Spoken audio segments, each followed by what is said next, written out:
Hey guys, welcome back to the channel. This is a story about what if Assassin Naruto was in Young Justice. Before I start, please support for more amazing content and do consider subscribing to my channel and share this video with your friends. This is written by the Phantom Penance and link in the description and support writer. Let's start the video. Chapter 1. Bad Nightmares and New Beginnings. Naruto stared at him and he stared back at Naruto. They stood right in front of each other, both garbed in all black and armed with a gleaming sword. Naruto did not know the man's name, but the man knew Naruto about as much as Naruto knew himself, or at least what he could remember. Begin. A voice commanded. The man yelled as he slashed his sword downward, but it was child's play for the blonde to merely block the attack. The fight quickly turned into a whirlwind of hacks and slashes, but only one of the men was really trying. Naruto caught his break when his attacker tried to stab him. He sidestepped and jabbed his elbow into the man's arm. The opponent's sword clattered to the ground as a result. He yelled and kicked Naruto in the stomach. It didn't faze the blonde, rather he was surprised that the man got a hit in. The ninja took that opportunity to take Naruto's sword and slam it on the ground. Naruto only grinned in anticipation as he placed up a defensive form. I don't need a sword to beat you. The man jabbed at Naruto's forehead, followed by a swift punch to the gut. If only they connected. Naruto dodged the jab and grabbed the punch to the gut. He twisted the man's arm to get him to cry out in pain before punching him in the face and gut. He followed by kicking the man's leg out, making his opponent fall on the ground before Naruto and at his mercy. Finish him. Commanded the voice of the male who started the match. Naruto looked at the shadow of a man who stood on a balcony overlooking the whole display. Master, he is a shadow whose loyalty is yours alone. Naruto defended. The man below him stared at the blonde in disbelief and anger. He challenged your place amongst the League of Shadows. Dissuade any and all doubts of you being an outsider. The man replied, then if it pleases you, I would like to purchase this man's life with my self-worth to the League. Naruto negotiated. The man merely gave a sigh before ending the fight with a wave. Naruto immediately released the man, not bothering to watch him collapse to the ground and fiercely clutch his hand as two figures walked to the blonde. Mercy does not suit a proper assassin. You must remember that we live in a merciless world. Doesn't mean we have to be wholly merciless and kind, Master Raz Al Ghul, Naruto wisely replied, then he grinned, besides, even my mercy has its limits. He suspected that his opponent would be a sore loser and attempt to attack once his back was turned, that's why he packed one shuriken. He spun around quickly to see the man rushing him with a blade, then threw the projectile straight into his neck. The man gurgled and grabbed his neck hastily as blood began to splurt out. The Shadow's ninja fell to the ground in a slow death. Raz wasn't surprised at the man's deception. He had taught his fair share of disappointments in his long life. The rules state that there was to be no weapons, he reminded. Naruto gave an innocent stare at the demon's head. We obey rules. Raz stared and stared and stared, then smiled. Very good, Naruto. For a moment, I was beginning to think that Talia would have to wait for another suitor. Taking that as her cue, a beautiful dark brown-haired woman left her father's side to lean on Naruto's shoulder in a possessive manner. Yeah, I guess that would kind of suck, he agreed. Raz pointed at a doorway. I'm certain I don't have to remind you, but sensei would like to address you after this. Naruto nodded and walked to the door. When he opened it, to his shock, he saw a familiar face of a woman with black hair and dark eyes. Said eyes were filled with tears of betrayal. All he gasped before hearing a gunshot. She shot him in the chest. He stared at the blood on his chest as his vision dimmed. Naruto awoke from that with a gasp. He was safe and thankfully not shot. That was all a dream. Naruto, are you alright? He glanced at his right to see Paula waking up beside him. She didn't appear sad or particularly murderous, probably just tired and concerned for her husband. Yeah, just bad dreams, he muttered back, not really wanting to delve into specifics. Talia and the League was behind him now, this was his life now. If you say so, Paula replied as she rose from the bed to stretch. I should wake the girls up, they'll be late for school. Naruto nodded as he stared at the gold ring on his middle finger. It still felt surreal to him to be married, and with two girls as kids as well. Their door opened, then a gunshot followed by Paula screaming. Naruto shot his head up to see his wife dead on the ground and Talia standing before him with a smoking gun. I can't believe I ever loved you, she muttered before pulling the trigger in his general direction. AHH. Naruto raved himself to consciousness as thunder crashed in his window. He quickly glanced around to find himself in a dark apartment, alone in bed and certainly without a ring on his finger. He started to calm down. A double nightmare. Did such a thing even existed?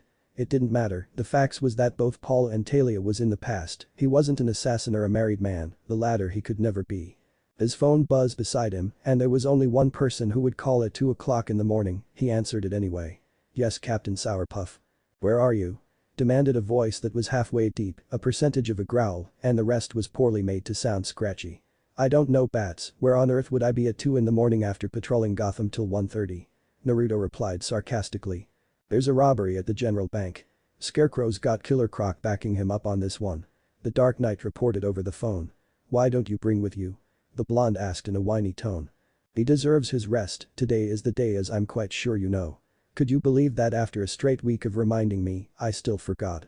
Yes, I do. Get there. Now. With that, Batman promptly hung up on Naruto. He sighed and reached for his armor while complaining to himself.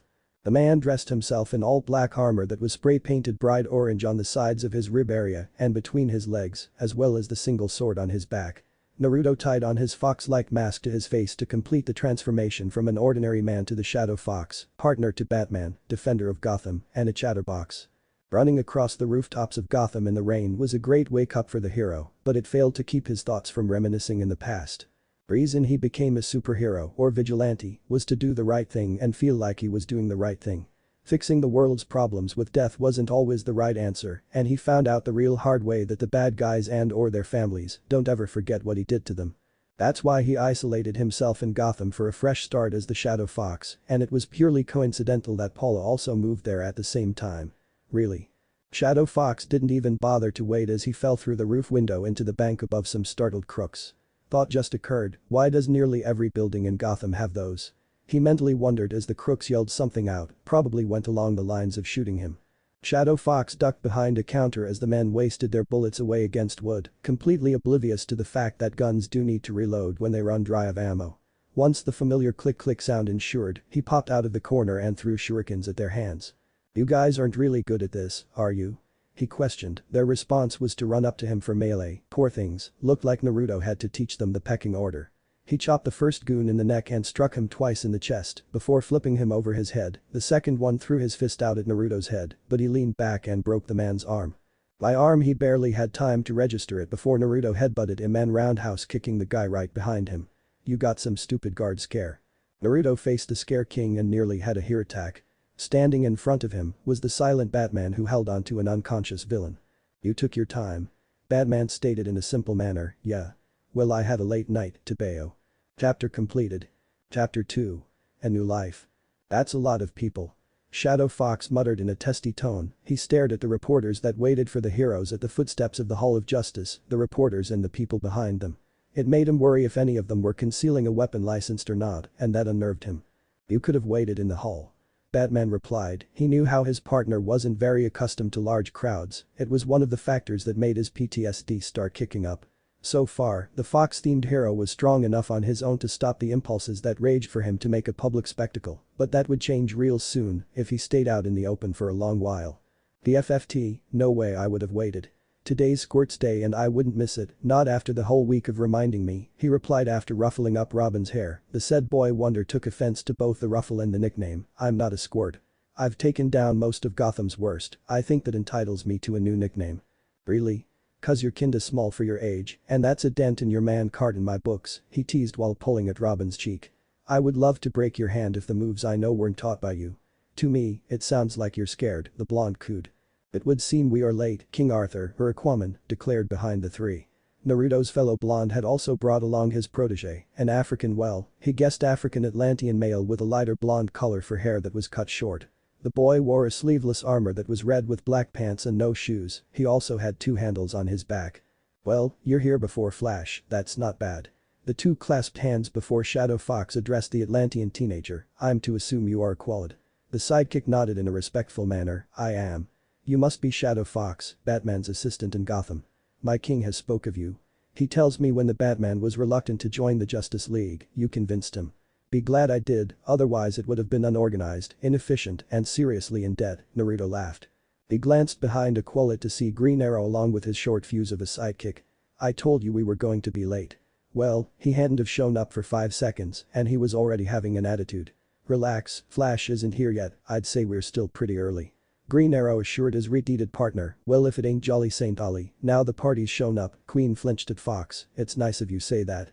But I feel that it's unfair of you to know my secret identity, but not know yours. That's because we may both be smart Alex, but only one of us is actually smart. Naruto replied in an honest tone. I mean, I still haven't forgotten the time when you actually placed your company's logo on your arrows. Wait a second, you did that? Seriously? Speedy stared in an incredulous manner at his mentor, as if he never knew the man was capable of that level of ignorance, arrogance, and/or stupidity. I was new in the gig, okay. The Emerald Archer hastily defended himself, unlike you Speedy, I didn't have somebody who scolded me for forgetting to cross the T's and dot the I's.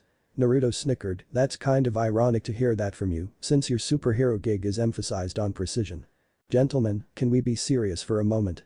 Ugh, leave it to the bat to ruin all the fun, it's still a wonder how he makes even questions sound like statements. Heroes and sidekicks turned to face the Hall of Justice in all its splendor glory, with its title etched into stone at the entrance, its luscious fountains that shot out the purest of blue water, and yes, it was quite boring. The day's the day, Batman congratulated, welcome to the Hall of Justice, headquarters of the Justice League, both Green Arrow and Aquaman finished. Naruto widened his eyes, he had completely forgotten that they were still running with that belief, he personally thought that they would have been told the day before, perhaps they would be told inside and behind soundproof windows. I knew we'd be the last ones here. Oh, looks like Barry couldn't stall his sidekick after all, sounds like one Scarlet Speedster owes him money. Reporters and the public took photos of the heroes entering the hall, the sidekicks talked eagerly amongst themselves, while Shadow Fox and Flash held a silent discussion. They entered the main room of the hall where they were all treated to the golden statues of America's golden heroes. Why Shadow Fox's own statue wasn't up, there was actually a personal request for Naruto himself. The world saw him as a hero, he'd start believing them once he believed he was a hero. The tour was brief because they had probably seen the hall before, so they went straight to the unauthorized zone where Martian Manhunter and Red Tornado awaited them. With Red and John here with bats, guess we can assemble the stiff trio. Naruto privately thought, well he thought it was private, John claims he doesn't invade the privacy of minds, but the blonde had a theory that Martians were more sarcastic than honest. Why does it feel like John is staring at him? Robin, Speedy, Aqualad, Kid Flash, welcome. John greeted in his usual manner. Short sentences composed with awkward staring. The group departed into the authorized personnel zone as Martian Manhunter continued the tour. You now have unlimited access to our gym, fully stocked gallery, and of course, our library. A door automatically slid open to reveal a room filled with books, as well as lounging chairs for comfort. In short, this is your home away from home, Shadow Fox explained, Flash sipped to his side before he spoke. Make yourselves at home, TCH, piggybacking off of me you leech. The fox muttered, don't be mad that I don't owe you any money. Flash replied. Aqualad, Robin, and Kid Flash didn't need to be told twice as they found some comfortable positions in their chairs, but Speedy stood and scowled for some strange reason, he was clearly dissatisfied with something. When do you think we should tell them the truth? Shadow Fox asked as he joined in the huddle of heroes, this is a matter we should discuss with the rest. Batman replied lowly before speaking out loud, we'll need a quick debrief to discuss the coincidences of 4 ice villains attacking on the same day. We shouldn't be long. But that the heroes headed towards the gray door that held Justice League only written in big letters, a computer came out of the ceiling, scanned the 7 of them, and repeating their official designation. Well that wasn't as bad as I thought, Shadow Fox muttered, I do believe the worst is off that's it. Great. People ran in random directions as well as screamed pure murder at the magical spectacle that appeared over their heads. It looked like a solar eclipse, but it was actually far more sinister than that. Some people did not run at all, rather marched in a straight robotic line, kind of like they were hypnotized, this way, all of you. Get behind me regular people. Shadow Fox yelled as he landed in the path of the marching citizens. Fool, you cannot stop the destruction of the earth. They all spoke in a monotone voice simultaneously, Shadow Fox's reply came in a groan, seriously Eclipso? You've been around since the League's founding, and you're still doing the same thing, trying to destroy the earth. You shook things up a little by taking control of Wotan, but you're still so unoriginal. You cannot stop me, you cannot escape, you can only die. They replied and moved forward, feeling outnumbered, Naruto made a cross with his 2 fingers, multi-shadow clone jutsu. In response, thousands of Shadow Foxes puffed into existence and struck a defensive pose. They knew the orders. Incapacitate the enemy but don't kill. They were innocent the first keep forgetting that we have our own personal crowd control on board. Naruto turned to see the only heroine on the League who dared to include fishnets as a part of her costume, since she had a pretty powerful singing voice to go along with it. Black Canary. Quick question. Are you and Georgia still going out? Why are you asking? Canary replied suspiciously, it wasn't the type of things to bring up during a battle of course. Because he wouldn't tell me, did you ever think he had a reason? Arg. We are not doing 20 questions today. Naruto rage quit, causing Dynalance to laugh. By the way, how did it go today? Sigh, if you know Speedy well, you can guess that he didn't take being lied to very well. Flashback time, yeah. Roy, you just need to be patient. Green Arrow stepped towards the fuming Speedy. Naruto watched as the boy let his own anger get the better of him. What I need is respect. He turned to face his fellow sidekicks. They're treating us like kids. Or worse, sidekicks. We deserve better than this. Naruto narrowed his eyes at the declaration, so he wanted to play it that way. Naruto Batman caught the blonde's arm as he stepped forward, but he shot him a single glare. It was a rare glare from the normally wisecracking hero, a powerful glare that held somewhat the same merit of Batman's glare. He normally used it when during training in the Batcave, particularly on the days when the boy wasn't being cooperative. It said, "Let me go, I need to teach somebody a lesson." And the detective did. "So you want respect? You want to be a hero, with all the privileges?" He questioned. Robin widened his eyes as he saw Naruto's face. Words the boy wondered did not have to tell his friend how much in trouble he was. "Okay then, we'll play it by your rules." Shadow Fox's statement confused a Scarlet Archer, but all was to be clear once Shadow Fox backed away from Speedy. "If you can get me on my knees, then you'll be a full-time leaguer." Everyone stared in shock at Naruto's statement. "Just like that? If I beat you, I'll be given some actual respect?" Speedy questioned. "I can only promise that you'll be a full-time league member. The respect part is your problem." "I hate to interrupt, but there are people watching, then make sure they don't interfere." Red. Naruto snapped. Red Tornado's limited knowledge on human emotions deduced for him that the Fox-themed defender of Gotham was not overly fond of being interrupted. Speedy began to pull out his bow before he was stopped by Shadow Fox. "You can't use that." "Why not?"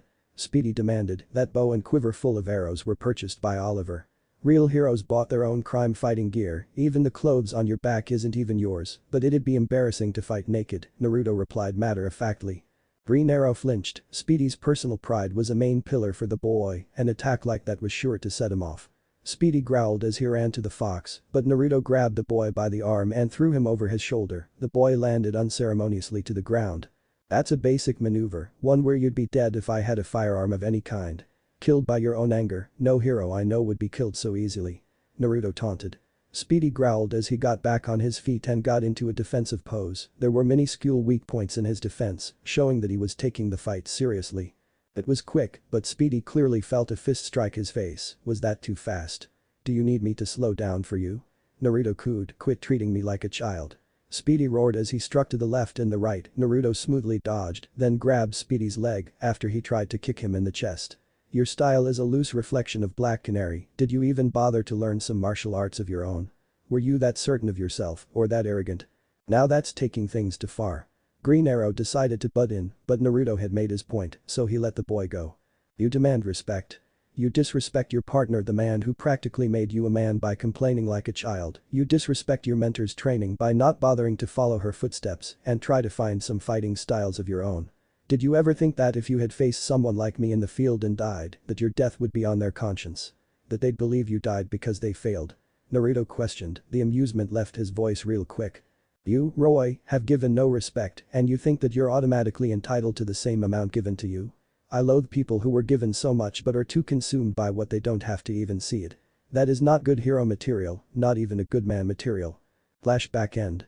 Of course, he left like a crybaby, but not before telling the others about the watchtower. "Ollie's raised a real brat for sure," Naruto concluded. "It sounds like you were treating him too hard.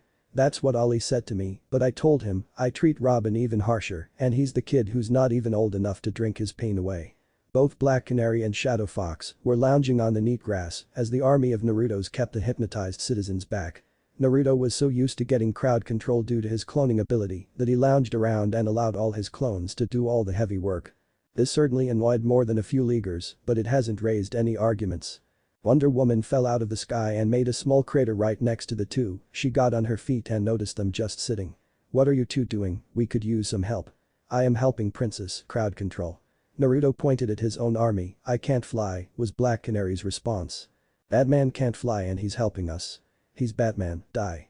He could redecorate the entire watchtower into a bat theme and everyone is either powerless to stop him or too afraid. Naruto replied. Wonder Woman stared for a bit, then launched herself back into the sky. As a warrior princess, she knew when to concede. "So where was I? Oh yeah, the other sidekicks got all mad that we kept the watchtower from them. I knew that was a bad idea from the beginning." "How are they?" she asked. He merely gave a shrug. "If I was in their shoes, I'd probably be punching something to help relieve my stress." Meanwhile, "Robin, hack the door. It's not working." "Then punch it or something. Get out of my way. Move." Angry Kryptonian clone. Those things are coming up the stairs. Calm down, Kid Flash. This was a terrible idea. But that's just me, I've no idea what they'd be doing now. There was an explosion above the two, they stared upward to see the League gather around Superman who held an unconscious Wotan. The amulet's been destroyed and the Eclipso shards have been gathered together, I'd say that the crisis is now over. Superman declared, the League remained silent, there would be no celebrations, since another apocalyptic crisis could happen the next day or even that night. Hey Bats, you alright? Flash asked the Batman, he was placing his focus on a hologram on his wrist. Nothing about the matter at hand, but the main computer at the hall has pulled up all information on Cadmus while we were gone. Well, you did talk about it being on fire, maybe you left it up and the janitors turned it on by accident. Flash deduced, he was very optimistic for a police detective. It would require my password to the backup to operate, and the only people to know that is me, and he didn't need to finish the sentence, both him and Shadow Fox suspected the horrible truth. Everyone, to Cadmus immediately. The sidekicks may be in trouble. Those who could took to the skies and those who couldn't were carried by both Green Lanterns amongst others. Not you, Batman stopped Naruto who was about to jump onto a construct pad. Why not? You have cleanup duty. Nani. Don't think for a moment that because I was preoccupied I wasn't watching you sit around and let your clones do all the work. Nothing else needed to be said, Batman joined the rest of League, leaving Naruto in the dirt to curse in fluent Japanese. Why? Because he's the Batman. The next morning. I've decided to start a team for our sidekicks. After a brief recount of what happened at Cadmus for those who couldn't make and or were busy with cleaning up the rubble and answering questions by the reporters, Batman declared his plan at the meeting room in the watchtower. A scowling Shadow Fox was present as well. Intriguing. What does this team of yours do? Red Tornado naturally went to the root of the problem. We all know that crime happens in front of our faces, and we cannot act upon it due to the fact that it could raise a political problem, or that our presence would scare them away, only to return another day. Batman spoke to the Justice League. In short, the fear of causing an international incident, say a war, has stopped us from pursuing the root of crime. So you want children to break international laws like some sort of covert team? Wonder Woman questioned, she and Batman may have been or could be an old flame, but there was no question that she didn't agree with a lot of his ethics. Mostly dealing with reconnaissance and sample collecting, but in a tight nutshell, yes. Batman agreed, Batman, suggestions like that is what make people like Amanda Waller and Glorious Godfrey, your willingness to bend the law or even break it sometimes, is what places the Justice League in the highest of scrutiny. Princess, you saw what I saw in Cadmus. A government-approved facility was making illegal components and shipping them to persons or persons unknown. The villains are getting smarter, playing the law against itself, it won't be long until they start coordinating their efforts. What, people like the Joker working with Lex Luthor? As if. Captain Marvel brushed aside in a very childlike manner. It's been done before, Batman replied darkly. I agree with Batman. All heads turned incredulously to face Superman, the Man of Steel disagrees with Batman, about as much as Wonder Woman disagreed with Batman. We're too flashy to find the bad guys in their lair. Batman's covert team suggestion gives us a chance to find where they're hiding and put them behind bars for good. Being an ex-ninja and Batman's partner, Naruto knew exactly why Superman was siding with the detective. It was all about his clone, the nerve of somebody to take the invincible Superman's DNA, to clone a weapon against him, it was doomsday all over again. If this is being considered, then I would like to request that my niece be a part of this team. John spoke as an image of a smiling girl with red hair and freckles appeared in the center for all to see. I don't know John, you sure she's ready for Earth? Hawkgirl questioned. This will be good for her, I assure you, he promised, there's still the factor of where they would be, who would watch over them, Diana persisted. I've made all the necessary arrangements. Mount Justice is abandoned and no villains have recently attacked it, and by recently, I mean years. Batman replied instantly, and I have volunteered to act as their custodian of sorts, Red Tornado added. Wonder Woman narrowed her eyes at the detective, can't help but stay ahead of everyone, can you? Batman stared blankly, but the hidden smirk was oh so obvious. They'll need a trainer. Someone to teach them how to fight and how to act in the covert missions to come. Black Canary reminded, Batman nodded, I understand that you'll want to volunteer, however you'll be busy for a while for other work. Any volunteers? Maybe it was the prospect of teaching or the urge to not be bored anymore, it didn't matter much. What mattered was when all the other hands laid on the table, Naruto's hand went in the air, I'll do it, he declared. There wasn't a major shock, only Batman raised an eyebrow. Then it settled. With Red Tornado and Shadow Fox acting as the custodians, let's begin voting for this new team to be ratified. Chapter done. Chapter 3. Tort training, twisters, and withdrawals. The helicopter hovered high above a compound. Kitsune leaned his head out of the aircraft to see the home of his target, the only indicator it was there was the bright lights of the house in the night. He glanced at his watch that told him it was 10:05. His target had failed to deliver the package to the shadows at the designated time, now he had to die. The pilot gave the clear sign to the fox assassin who nodded and leapt out of the copter. He fell downward as the helicopter sped away. Kitsune found free-falling to be a suitable stress reliever for any anxiety he might have left over, but as the saying says, too much of a good thing is a bad thing, and the ground was getting eerily closer. He pulled the chute and landed in some dense bushes just outside the house. It would be safer if he observed his target and strategized before execution. Thermal imaging showed about a dozen guards including one that was operating the security systems, 2 women very close to the target himself.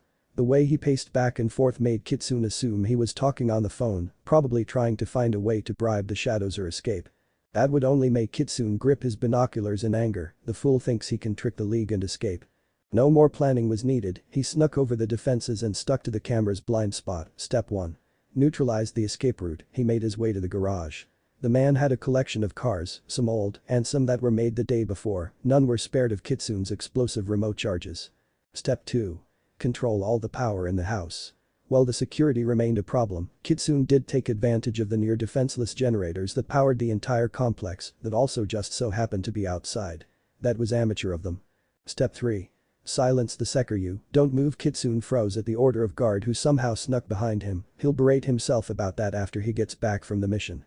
Stand up, nice and slowly. Kitsune obeyed while keeping his hands up in the air to show himself unarmed, he faced forward and waited for something to happen. Control, I've got some type of ninja man doing something outside. Kitsune spun quickly to slap the gun in one direction and shoving the guard's wrist in another, making the man drop the gun into Kitsune's hands. The guard barely blinked as Kitsune relinquished a bullet in his brains. Stealth became obsolete after that loud bang. New step 3. Make things go boom. Naruto woke himself up. The loud noises of people, the clattering of glass plates, and the sizzling of greasy American food told him that he was not at his home anymore, one of his favorite cafes in fact, but it wasn't because of the food. He stared outside the window, it was her bus stop and she stood right there each day for school. He could not see her face, but he knew it was her from her long blonde hair that was tied in a ponytail, but it was still ragged in some areas. What are you staring at? Naruto turned to see billionaire Bruce Wayne standing in a full black suit with his dark gray hair neatly combed back. Naruto didn't even bother answering the man, how much is this suit today? He questioned while staring down at his black coffee. $580, the billionaire replied, heh, I got a $50 that looks just like that at home, you must have been cheated. But I guess that really doesn't matter much to you, you've got other problems. I'm concerned about you, Bruce confessed as he sat across the blonde who was paying more attention to the girl leaving on her school bus. You want to help with the team, yet you clearly have problems of your own to deal with. Mainly your explosive past. No, Naruto Uzumaki has those problems. Shadow Fox can multitask. Naruto reminded his friend. However, Naruto Uzumaki is in control of Shadow Fox's actions, you can only go so far with that excuse, Wayne reminded, you need to pull yourself out of this hole you're in before it affects your judgment in the field. Naruto recognized the implications of Wayne's advice in a heartbeat, he was surprised a billionaire would get that personal. Are you suggesting that I talk to Paula? Do you have the guts to say that in my face? Listen Naruto, it doesn't have to be for at least 20 minutes. No, you don't understand. The restaurant got quiet as its occupant stared strangely at the two men. Naruto sighed, sorry everybody. Enjoy your meal. He leaned into the table they shared once the cafe resumed their daily business. This isn't like the ordinary bad guys who find out my secret identity and try to aim for my loved ones as revenge. Nobody knows Shadow Fox's secret identity, it's somebody who knows Naruto Uzumaki. Someone knew who I was, where I would be, who I would be with, and that I would be defenseless. That's why I can't see her or the League of Shadows, I can't see anyone until I find this person. Bruce sighed at his friend's logic, Naruto, I'm convinced now more than ever that you may be overestimating the capabilities of this phantom opponent. It's been years since that incident, for all we know, he could have died, and the only way he haunts you is in your dreams. Wayne theorized, Naruto gave a bitter laugh. Doesn't sound like you to be an optimist. Wayne nodded, you're right, I don't usually focus on the best case scenarios, but this thing is turning inside out with paranoia, running you rigid. You need to stop festering on it or it'll destroy you. You know, you should really take your own advice, your parents have been dead for years. Bruce narrowed his eyes and stared at Naruto exactly like the baddie disguised himself to be, but the blonde shrugged it off and stood. You don't have to speak, I know it was a low blow. Bottom line is that I don't question your convictions, so don't you question mine. With that, Naruto left with his hands in his pockets. If it was any consolation, he knew he left Bruce with a bill, but as he stated before, billionaires probably don't worry about that sort of things. Accessing. Shadow Fox A02B, yeah, he and Bats share a designation. Shadow Fox closed his eyes at the blinding yellow flash of light from the Zeta tube and opened them to the interior of Mount Justice in Happy Harbor. His clones had done well cleaning the base up of the cobwebs and connecting the power and water back to the mountain. It looked as clean as the day it was made. Shadow Fox. He turned to see Gan Moores, otherwise known as Miss Martian, flying in his direction. Despite her green skin, the Martian had integrated herself quite well to the Earth culture and fashion. When she wore a red open-buttoned shirt with a white shirt underneath, as well as a red skirt, she looked like a genuine Earthling, minus the green skin of course. "Miss Gan, you appear quite cheerful today," he commented when she got to him. "Yes, it's because you got a mission for us, right?" "You darn right he does." Naruto glanced to see the other 4 members of the new team right behind the Martian. All were wearing their civilian clothes. He also noticed that Superboy was the last to address him. The boy seemed to have a permanent frown on his face. "You asked Red Tornado already, didn't he tell you that handing out missions was more of Batman's thing?" Shadow Fox questioned. "Yes he did, but we were hoping you would have something for us to handle." Aqualid replied for the whole team. "Besides, I'm gonna go mad with boredom if we don't get a mission pretty soon," Kid Flash added none too helpfully. "Well, as you know, this team's primary goal was to handle missions that the League cannot publicly address. Such missions like these aren't going to happen every day, and certainly not in the daytime." Then Speedy was right. This idea was just something to keep us happy. Robin exclaimed angrily. Shadow Fox stared at the protege of his longtime partner. "I shouldn't listen to a word Speedy says about this team since he isn't on it. These covert missions aren't something we made to give you something to do on your downtime, these are real events that could mean life or death to one or millions. Whatever Speedy has said about this team is wrong, this team is necessary to the League, you are necessary to the League." Naruto couldn't tell if they were satisfied with his declaration or not. They all glanced to the sides or folded their arms. Gan just gave a timid smile. It was safe to assume that she was alright if there had a mission or didn't have a mission. "Sigh, aren't they impatient," he thought to himself irritably, then got an evil smirk. "Guess the only way to calm them down is to run them rigid, Naruto Uzumaki style." Seeing the shocked look on Gan's face told him that she intercepted his thought. He didn't really mind it, but he'd have to make himself a mental footnote to remind her to keep her telepathic abilities on a minimum. "If there is any consolidation, I'm glad you haven't gotten a mission yet because your training starts now," he declared. "Training?" Superboy demanded. He finally grew somewhat interested in the discussion. Naruto nodded at the team. "As your custodian, did you honestly expect I would let you go on covert missions that involve stealth, with little to no experience on those types of situations?" Shadow Fox questioned. "No, today, we are going to do a little exercise. This exercise will determine if I deem you mission ready or need to be held back until you are ready," Shadow Fox declared with a grin. "What is the purpose of this exercise then?" Aqualid asked in his polite manner. "It's quite simple, all you have to do is." All the power immediately was cut off in Mount Justice. Gan gave a short scream in surprise. Naruto's voice came on the intercoms for all in the cave to hear. "Find me." Robin's small portable light illuminated the darkness, the team was all huddled together. "Robin, can you explain why all the lights turned out?" Aqualid somewhat commanded as the boy wonder tapped on his portable holograms. "I don't know, seems like Shadow Fox had remote control over the entire mountain." "Dude, you work with him in Gotham, how bad could he be?" Kid Flash asked with a little bit of worry. He wore his goggles to get a thermal imaging of the hero, but he found nothing at all. Robin shivered as unpleasant thoughts arose. "Think of Batman, only he takes pleasure of what he does. Then we'll tear this place apart piece by piece till we find him." Superboy growled while popping his knuckles. "We can't do that, we live here." Gan protested quickly. Aqualid nodded as he mentally observed the problem before them. "Then our only option is to seek Shadow Fox out the old-fashioned way. Splitting up would cover more ground, but staying together would also increase our chances of success. I can find him faster." Kid Flash sped off in the building before anyone could protest, and he quickly became not the only who preferred staying alone. "I can handle myself." Superboy bounded off into the darkness with nothing but his heightened sense of hearing to guide him. I could try to hack the systems, get the power back on," Robin suggested to the other two. Aqualid nodded before facing Miss Martian. "Perhaps it is best if you keep a mental lookout for Shadow Fox, should he come near." "Yeah, I could do that," she hastily agreed. "He may be like Batman, but he isn't as fast as me. Can't be too hard to find him," were the thoughts of Kid Flash as he sped through Mount Justice. There weren't many rooms to the mountain, a living room, kitchen, sparring room, some personal bedrooms, the hangar, that space below the mountain, maybe a power generator room. He stopped running in super speed to get some better viewing in thermal, but little did he know that his target was far closer than he expected.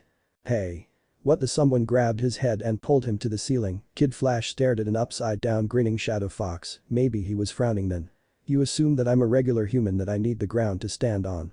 First mistake was making assumptions. Though he was Shadow Fox's hands, Kid Flash nevertheless grinned in an irritating manner. Your first mistake was putting your hands on me.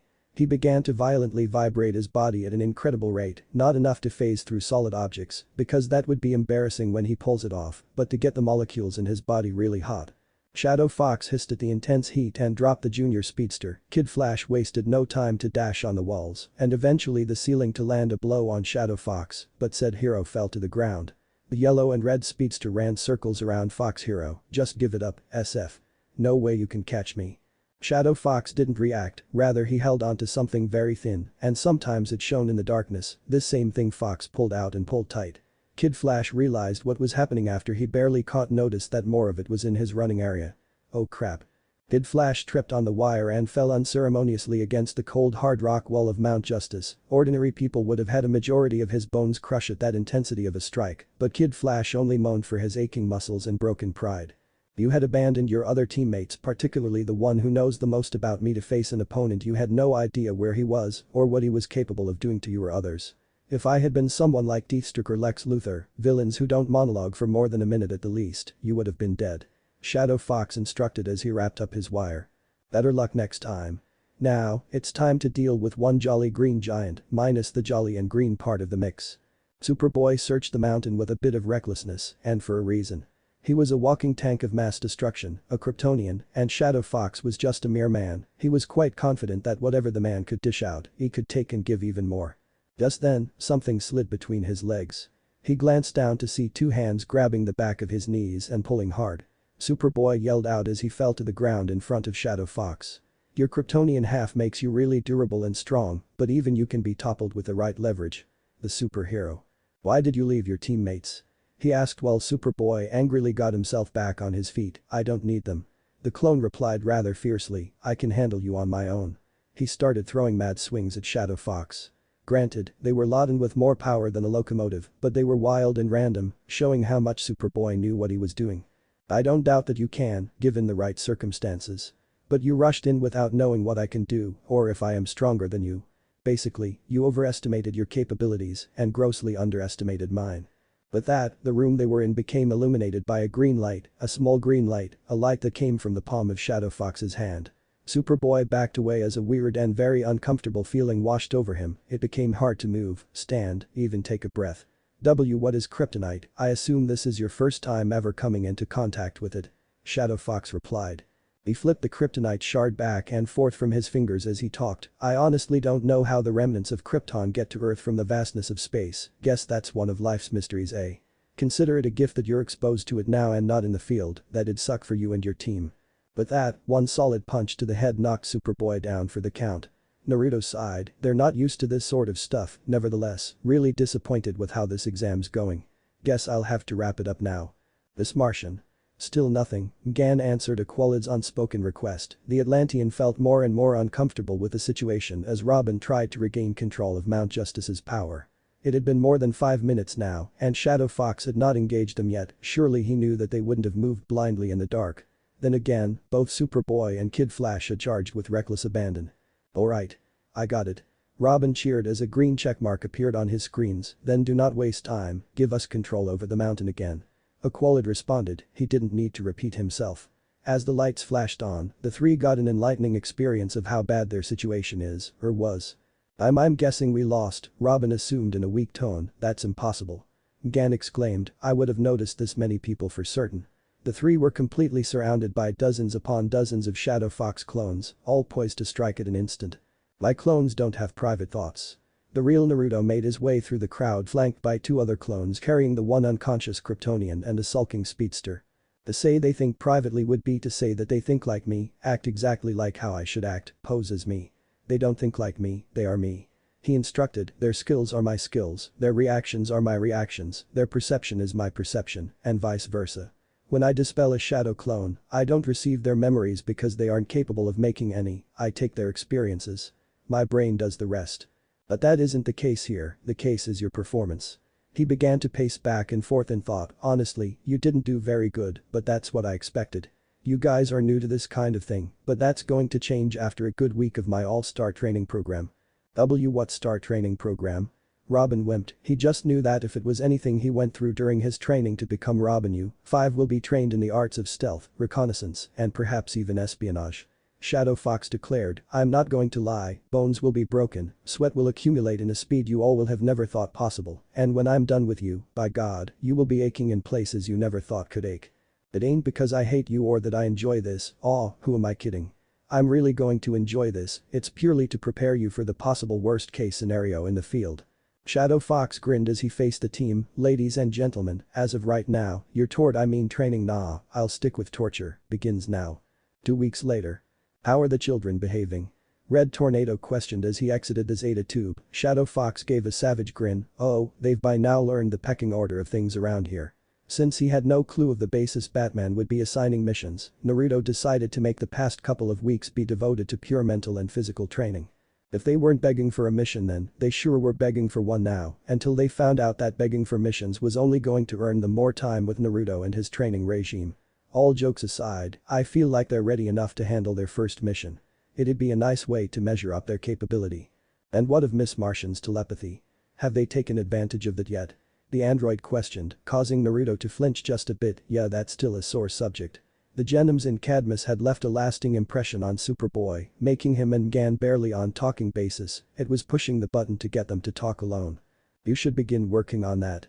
The use of telepathic communication is invaluable to the team. Yeah, I'll get right on that.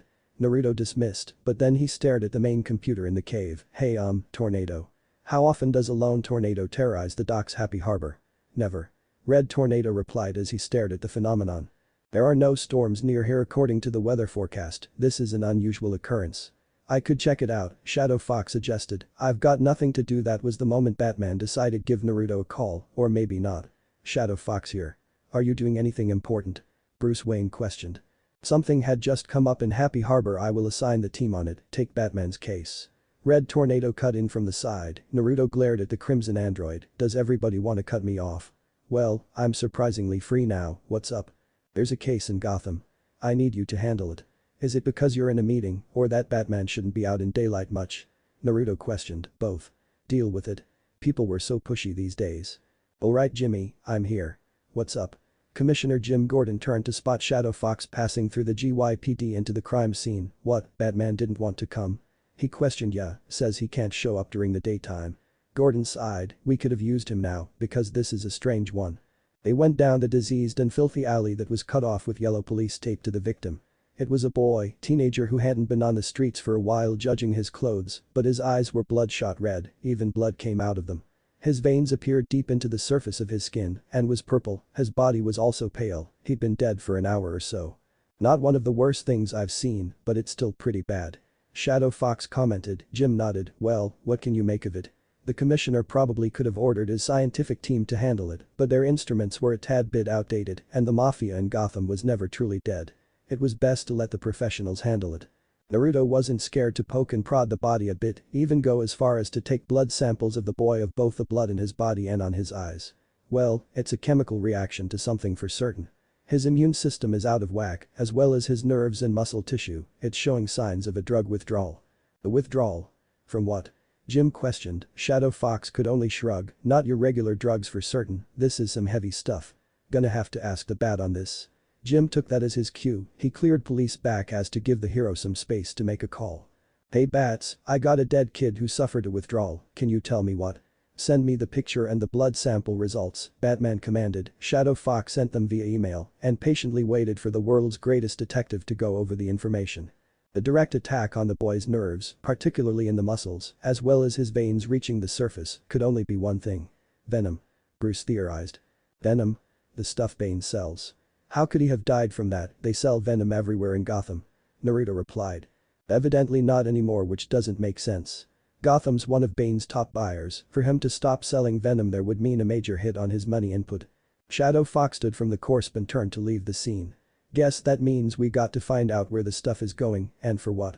Chapter is completed. Chapter 4. Arkham Visit and Final Exam. Naruto had been taking regular visits to Arkham Asylum every week and they still hadn't found a way to make faster visiting schedules.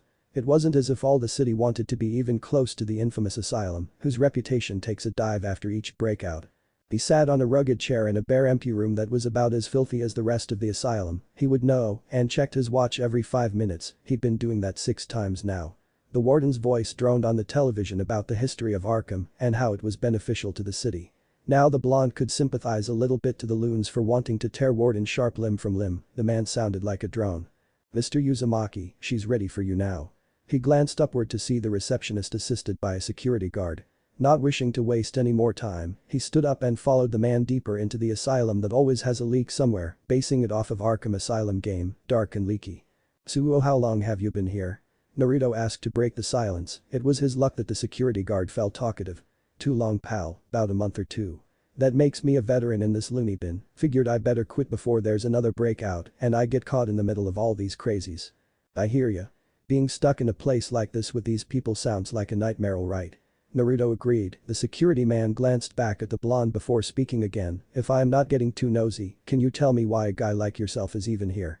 There doesn't seem to be anybody here that's worth visiting in my opinion." Naruto's friendly mood dampened a bit at that statement, "There's somebody here worth visiting," he muttered darkly, the security guard wasn't born yesterday, he knew when he overstayed his welcome. They didn't talk for the duration of the short escort. Naruto was led into an empty room with a table and 2 chairs, reinforced glass sliced the room in half, "Your friend will be in here shortly. Probably going through the proper procedure with the lab coats now." The security man informed him before closing the door. Naruto sat down in the chair and looked down at the phone before him, there naturally was another one at the other side of the glass. Before supervillains, Arkham policy was like any ordinary asylum where visitors could physically touch the patients, but that wasn't a good idea anymore with nuts like the Joker. Arkham had formed into a darker prison than Blackgate. The dulled sound of the door opening received Naruto's attention. 3 armed security guards and a female psychiatrist entered the room, the woman held onto a clipboard and the men trained their firearms on the prisoner or the patient since it was an asylum. They all wore gas masks to protect themselves, perhaps from the sleeping agent laced in the ventilation of the room, but it was more likely to protect themselves from the dangerous scent that the patient happened to be giving off. Who was this patient exactly? A woman with beauty of unequal. Every part of her body was perfection in the eyes of a regular man, her skin, although unnaturally green, was completely devoid of any nasty marks or scars.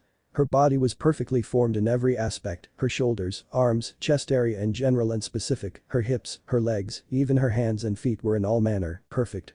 Her hair was long and a violet color of red, like a small river of blood draping from her head to her lower back, becoming less fluid and more wrinkly on the way down. I'm basing her off of Arkham Asylum City as well, they made her less attractive in both New 52 and Arkham Knight. She was perfection in the eyes of the beholder, but Naruto knew her before she was the beauty the world feared but craved in secret. Before she was graceful, Naruto knew her to be clumsy. Before she was deadly, he knew her to be kind and gentle. Before she was poison ivy, he knew her as Pamela, or Pam. She gave a brief glance at the restraints behind her before taking a seat as well and picking up the telephone on her end. Naruto did the same, opening up a line of communication. "Naruto, hey Pam. Long time, no see," he greeted in a positive attitude, God knows that she needs a little positivity. Pamela Isley smiled softly back at the blonde, it was a rare thing for her to smile and actually mean it. As Poison Ivy, she wouldn't have bothered with all this soft mushy emotions, but the man before her had no interest in what she had become. He came to talk with Pam, and she was available. "So how has therapy been coming along?" he asked, the woman gave a scowl, hinting very loudly that there was a problem. "I did what you suggested and tried to talk to them, but they don't listen. They keep interrupting me when I'm explaining them the importance of the decrease of plant life on a global level, to go back to why I killed those people. The nerve of them. And they call themselves doctors. Like we talked about, tell them you won't answer their question until you are finished with whatever you're talking about. Input is an important part of therapy, at least, that's what the books say." Naruto replied over the phone.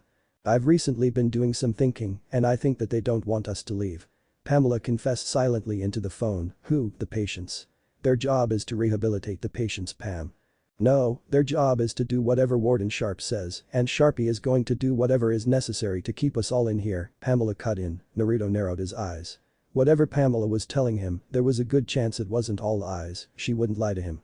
"What do you mean?" Pamela sighed, as if Naruto hadn't have seen the obvious, "You know Sharp's aiming to be the mayor of Gotham, so getting public support is a key part to his campaign. As Warden of Arkham, Gotham doesn't expect him to do his job and rehabilitate all us psychos, they want him to keep us all locked in here, contained, so their dear children can sleep safe in their beds. Sharp's taking no chances with us, especially the supervillains, nobody's leaving Arkham while he's Warden. Naruto nodded to her theory, it was something that needed to be discussed in details with Batman himself, I'll look into it. No don't, Pamela pleaded quickly, I overheard some doctors. They're concerned with the number of visits you make and how you visit me specifically, they suspect I'm using you to get myself out. That's something I can easily fix. Don't worry so much, I'll keep visiting you, Naruto reassured before a bell rang. Their time was up. Listen, just keep trying to prove yourself as a normal citizen and we can hang out in that old tea place, just like old times, he spoke quickly. She gave a smirk at the suggestion, or maybe you'll man up and take me out on a date. Don't push your luck Miss Cicely, I hardly know you at all, he teased as they both hung up. Naruto left the room to find another female doctor waiting for him. She was a head shorter than him with a face of Asian heritage, her hair was dark brown and short, easily tied into a bun. Mr. Uzumaki. My name is Dr. Penelope Young and I need to speak to you about your visits for a quick second. Is this about a notion of Pam controlling me to break her out of jail? Naruto guessed with his arms folded, Dr. Young nodded, you see, visits to Arkham patients with a reputation like that of Miss Cicely is an oddity in itself. Combine that with her ability to release pheromones that can manipulate people, and you can see why we hold some concerns. Naruto nodded, I don't see why there's a problem, don't your records show that I had been visiting her since the very day that Batman and Shadow Fox apprehended her? Young didn't need to find the files to answer that question. She remembered the day when the tall, dark and menacing Batman dragged in an Emerald Beauty and she was there when the man before her showed up 2 hours afterwards. That was the day when she encountered her first real metahuman, Joker didn't count though he was still the scariest up to date, right next to Sass. Yes they do, but Warden Sharp has recently been conducting some checks and necessary upgrades to our security, so we have to assume every possibility. Naruto narrowed his eyes at the mere mention of the Warden, it seemed like Pam's theory on the man wasn't far from the truth if it wasn't the truth. What would need to be done in order to dissuade these notions? He questioned. Young gave a bright smile at the blonde's easy cooperation. Nothing too serious. Just an examination by me, though you'll have to come in the afternoon, I'm afraid that's the only time I'm free. You can come in any time in the afternoon, as long as it is this week. The sooner the process, the more in the clear zone you'll be. I'm not surprised, politicians have always bent the rules in order to gain more publicity in the eyes of the population. The iconic Bat vigilante spoke in his low voice while working on a computer in the watchtower. But that's not beneficial. What if one of the villains actually want to change? If everyone wants to keep them locked up, they'll be pushed to break out, making society believe them to be insane again. It's a stupid circle. Batman stopped what he was doing to face his partner, it is, but that is the way it has to be. The Justice League, and superheroes in general, does not have the power to make those type of decisions, that can only be done by the government. Our job is to make sure said government has the power to enforce its rules. Naruto turned his head to stare at the window that shone the darkness of space. It was irritating to be constantly reminded of the limitations that burdened a superhero on a day-to-day basis, key example would be one agonizing Glorious G. Godfrey. If Naruto was still an assassin, he would have killed that man purely for giggles and a good night's rest. Coordinate set Deep Space Imaging Online, Batman declared as he stared at the giant main screen. The Bat and the Fox stared as the watchtower imaging gave the two a live satellite image of a certain island. But Santa Prisca alright, notice anything out of the ordinary? Shadow Fox asked his partner. Batman stared deeply as his high analytical mind picked at the scene before him. There is smoke rising from the factory, so it is still in function, but boats are in the docks. They're not importing or exporting. So there's a private buyer, someone who's buying up every last drop of the venom, Naruto guessed, but Batman shook his head. Bane would have made certain that at the most 10% of the venom kept going out into the streets, meaning he may not be calling out the shots anymore. So someone's taken over the factory from Bane and from the bottom of their heart, decided to do Bane's dirty work and is making venom for some private buyer, Naruto guessed, or for themselves, Batman added. This does raise many questions, but we'll need some evidence, not more assumptions. A reconnaissance is necessary, Batman declared. Naruto turned and looked at the Bat, doubting if his ears had heard correctly. I may be overstepping here, but are you suggesting that this'll be the team's first mission out of the States, out of the safety of American law? Batman spoke, their mission against Mr. Twister, along with how little the public knew about it tells me that they're ready for this. Well I don't think they're ready. Naruto exclaimed, they don't even have a field leader yet. Who do you think is the leader? Batman questioned. Shadow Fox rubbed his head as he tried to think of which one of the 5 teenagers radiated with leadership. Well, Robin's good no, he's too immature, not Kid Flash immature, but still immature. Superboy and Miss Martian are no good either, best choice is Aqualid, for sure. That man nodded to Naruto's answer. Then the others will recognize him as leader and follow his command. However, if you're really not certain, give them another test, I believe they love those. Naruto gave a nasty smirk. This was gonna be the test of the ages. Alright cupcakes, listen up. The goal of the game today is to observe indiscretion. Naruto bellowed. Using Miss Martian's trusty bioship, he led the team to some deep forest area devoid of any civilization for miles around. The team looked fearful of the incoming trial and annoyed of the bug life that was attracted to them, mainly the mosquitoes. By now, the group of clones have joined in a massive group somewhere in this forest. Your job is to find out what they're doing, who's the leader of the group, and how you can tell without being caught. When you have discovered this, you will come back to this very spot and tell Kid Flash here, who will then proceed to tell me. Why did I have to be tied to a tree? The yellow speedster moaned, his chest area was tied to the base of a massive tree by thick rope. Because you failed to complete my last trial, Naruto reminded, however, there are some obstacles. For one, my clones will be doing chakra pulses to determine who is too close, whether they're invisible or not. If you're spotted visually or mentally, I am a good detector of a psychic probing and captured, you will fail this mission along with something else. Any questions? After receiving no response, Naruto smiled and turned around. Very well, you have half an hour to complete this easy assignment. Begin. Connection established, Miss Martian telepathically informed the other three. What are our options?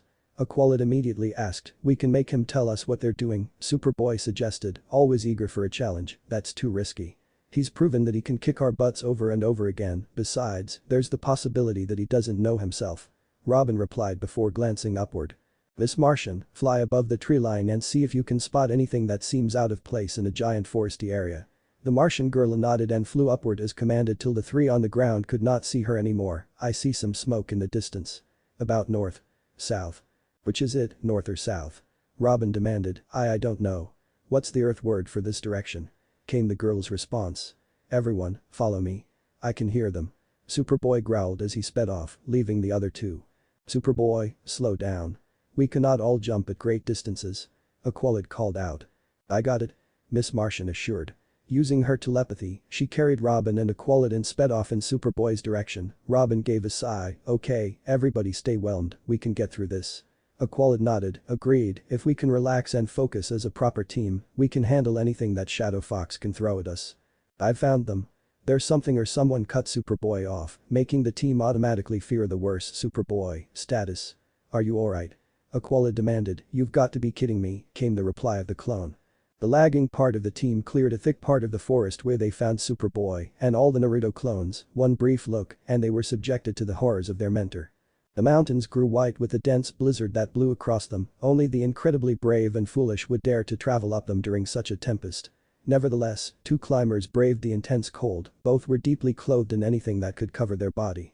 The leader had climbed the mountain several times in her lifetime, she came back from every one of them stronger and tougher than ever before, it became her own personal rite of survival, and now she was giving it to someone else. Her companion was also female, but it was a little girl, her entire frame did not go past the leader's leg, and she was struggling up the climb as expected. The girl's pack did not have as much weight as her guide, but the icy tempest they traveled in made up for that. Only the incredibly brave and foolish would travel up that mountain, and both of them were neither. The guide was the teacher, teaching her pupil, her legacy, and that said pupil did not believe in failure, besides, the reward in the long run would be worth the climb. Somebody tell me what I'm looking at. I think it's what Earth calls the chicken dance. Of all the things that Naruto could surprise them with, it was about a dozen of grown men performing the chicken dance in perfect synchronization with the song. Words could not properly describe what the emotions the team was feeling. Embarrassment. Confusion. Anger even. Who knew? Don't get too close, Robin warned, we still need to find the so-called leader of this rodeo, find anybody that sticks out. How would we know who sticks out? Miss Martian asked in confusion, making Robin groan, knowing Shadow Fox, it'd be the one doing the worm or something. The worm? So he'd be underground. They floated around the gathering a few feet away, silently and hoping that none of the team somehow gets into Shadow Fox's chakra pulse range. Yet no matter how hard they looked or how careful they were, they couldn't find a single clone doing something out of the ordinary. This is getting annoying. Superboy growled mentally, easily losing his patience. Miss Martian nodded wearily, I have to side with Superboy on this one, plus the music is getting on my nerves. Wait, music? Robin ran back to the dance in excitement. True enough, there was only one Naruto playing the bagpipe like a professional. Guys. I found the leader. He's the one making the music, the one leading on the dance. The Qualid nodded in relief. Good, we have about 10 minutes on the clock, we should get back to Kid Flash and Shadow Fox to pass this test with flying colors. Little did they know, Robin had gotten too close to the clones, causing one of them to stop dancing. He stared at the team, then gave a loud noise akin to that of the crow of a rooster. Not good, run. Instead of following the advice of his friends, Superboy gave a primal roar and rushed the clones. With his super strength, he punched one into a cloud. SB, what are you doing? The goal is not to get captured. Robin mentally yelled out, but Aqualid unleashed his water swords. No, Superboy has a good idea. Distract the clones, giving Miss Martian the opportunity she needs to escape. What? Why me? The green-skinned girl questioned. You are the only one fast enough without Kid Flash. Time is against us, you must go.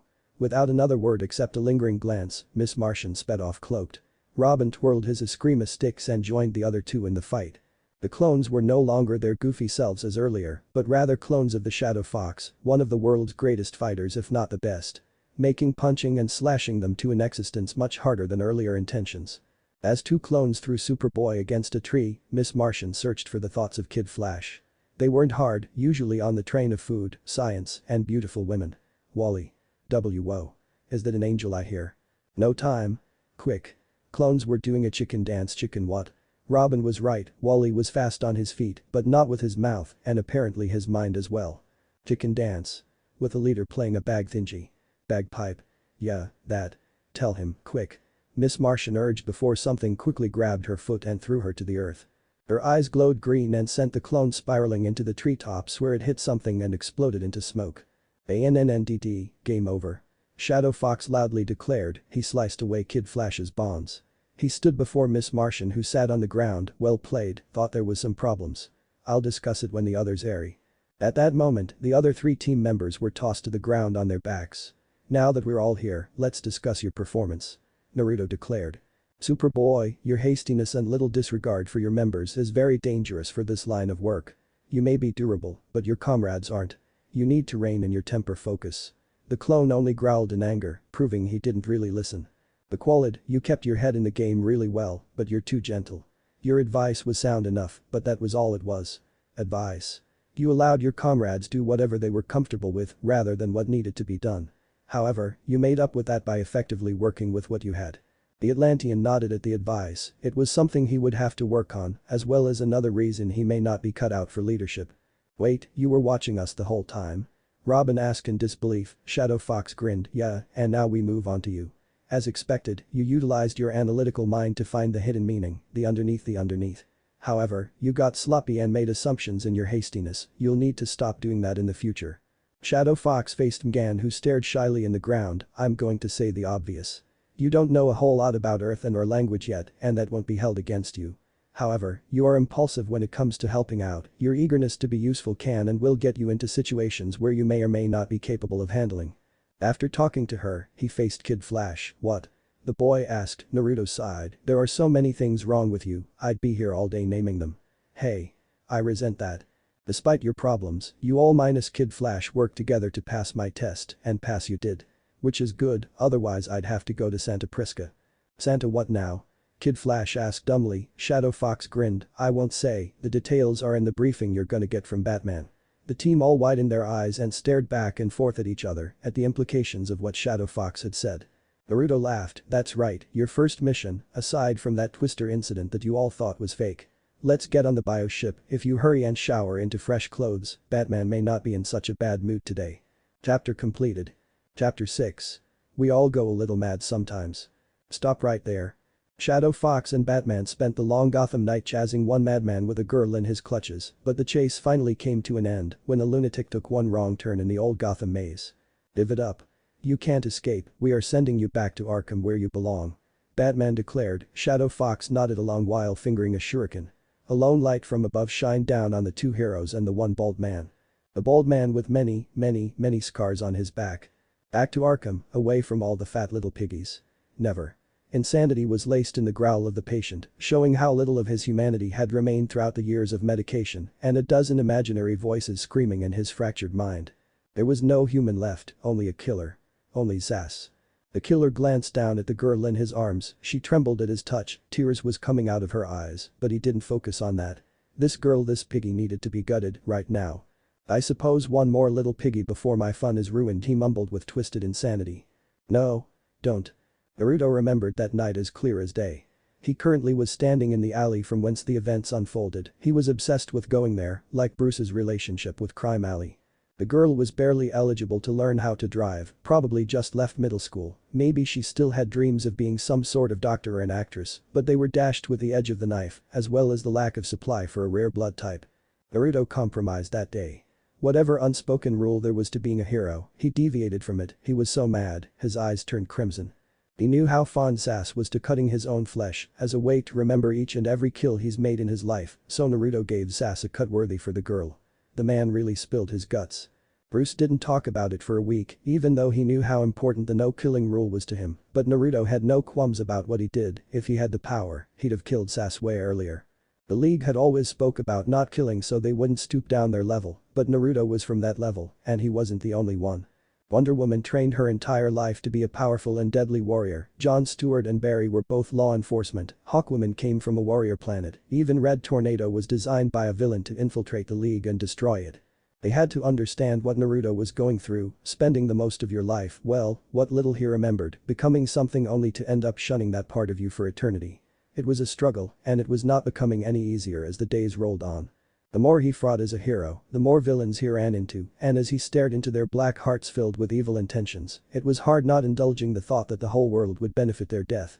The watch on his hand started beeping, it was a reminder that he had an appointment with Dr. Young today, and for the sake of Pam's sanity, he'd better not miss it. Come on in. Sorry it's a little messy, not one for constant cleaning. Dr. Young spoke as Naruto glanced around at the moderate-size office. She was right, it was messy. There were papers on tables, papers on storage bins, papers in cabinets, just papers everywhere.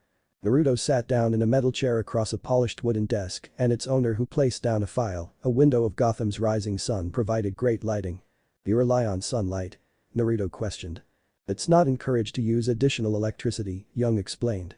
In case we may need it for security, Arkham doesn't get much funding, which is sad since it holds most of the nutcases in the world.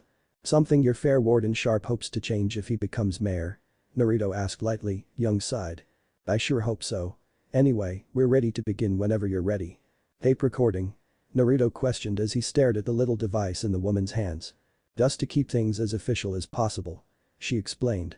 There could be more to it, but it would come off as suspicious if Naruto started to ask oddly specific questions, so he just nodded. The psychiatrist opened her small file that revealed several photos, all pertaining to the femme fatale that was Poison Ivy, whether it was her vines, her victims, or herself. Mr. Naruto Uzumaki, I would like you to tell me how you met patient Pamela Isley and what level of friendship you share with her. Naruto placed his elbows on his knees and thought that day felt like an eternity ago, but strangely he remembered it like it was yesterday. We met? No, it was more like we ran into each other.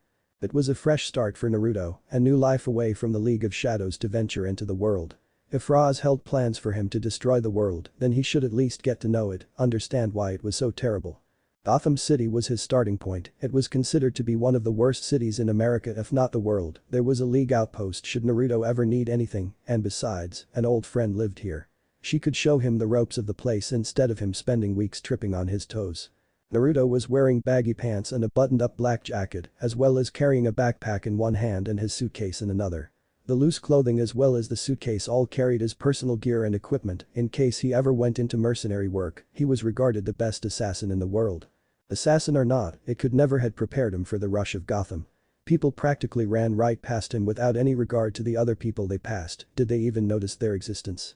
Constant movement of so many people was bad for somebody of Naruto's caliber, he'd be too busy checking them all to watch where he's. Watch out.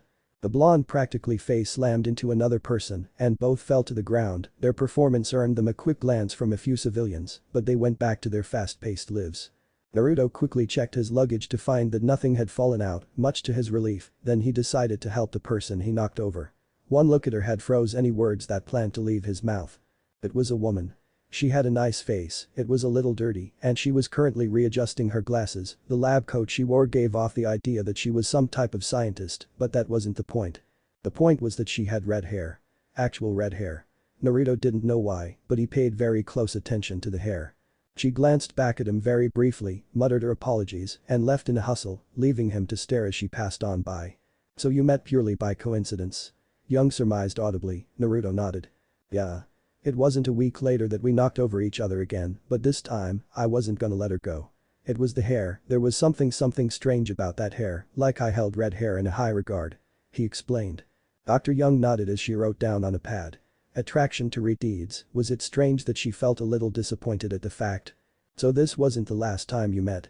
"Obviously not this time, I spilled her tea," he replied. "I seized my opportunity to apologize and offered to buy her more. She was such the timid girl back then, made excuses that it was an expensive tea and that she got it from a store across town, but I wasn't listening. Anyway, I took her to the store and we sat down and talked over tea. Found out she was a botanist there and also that she was underappreciated, but she didn't mind at all. Plants were her passion, she loved them from the bottom of her heart and she was willing to sacrifice her personal wants to be with them. So her infatuation with plants was there long before her accident," Dr. Young theorized, her theory proved right with the blonde's nod. "I was the first person to see her like this, you know. It was late and I was about to turn in for the night until I heard some knocking on my door. I answered wondering who would have the balls to keep me away from my sleep, only to see a completely new woman at my doorstep. Imagine my shock." He spoke in a somewhat joking manner.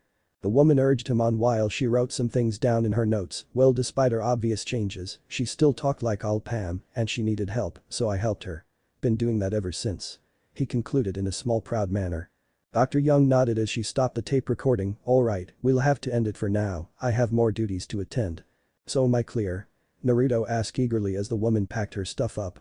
Penelope Young could only shrug. "I believe you, but the warden may not be as convinced. We'll have to continue this until I feel like you're in the clear zone. Until then, feel free to keep visiting Miss Cicely as much as you can. I get a feeling that you're the reason she's more cooperative than our other patients here." Naruto had plans of spending the rest of his afternoon just relaxing the night away, but when he received the full league alert, Shadow Fox took control of the rest of his evening. "Am I really at the right place?" Naruto questioned as he studied the given coordinates. He was stranded in the middle of a train yard with no signs of human life for miles, much less a struggle. "Ah." Naruto looked up to see the descending form of Yavani Zatara, recognized magic user of the league, falling to the earth. "I gotcha." Naruto yelled as he leapt onto a train, then caught the sorcerer out of the air. He appeared not mortally wounded, but very bruised as well as weary. "What's going on?"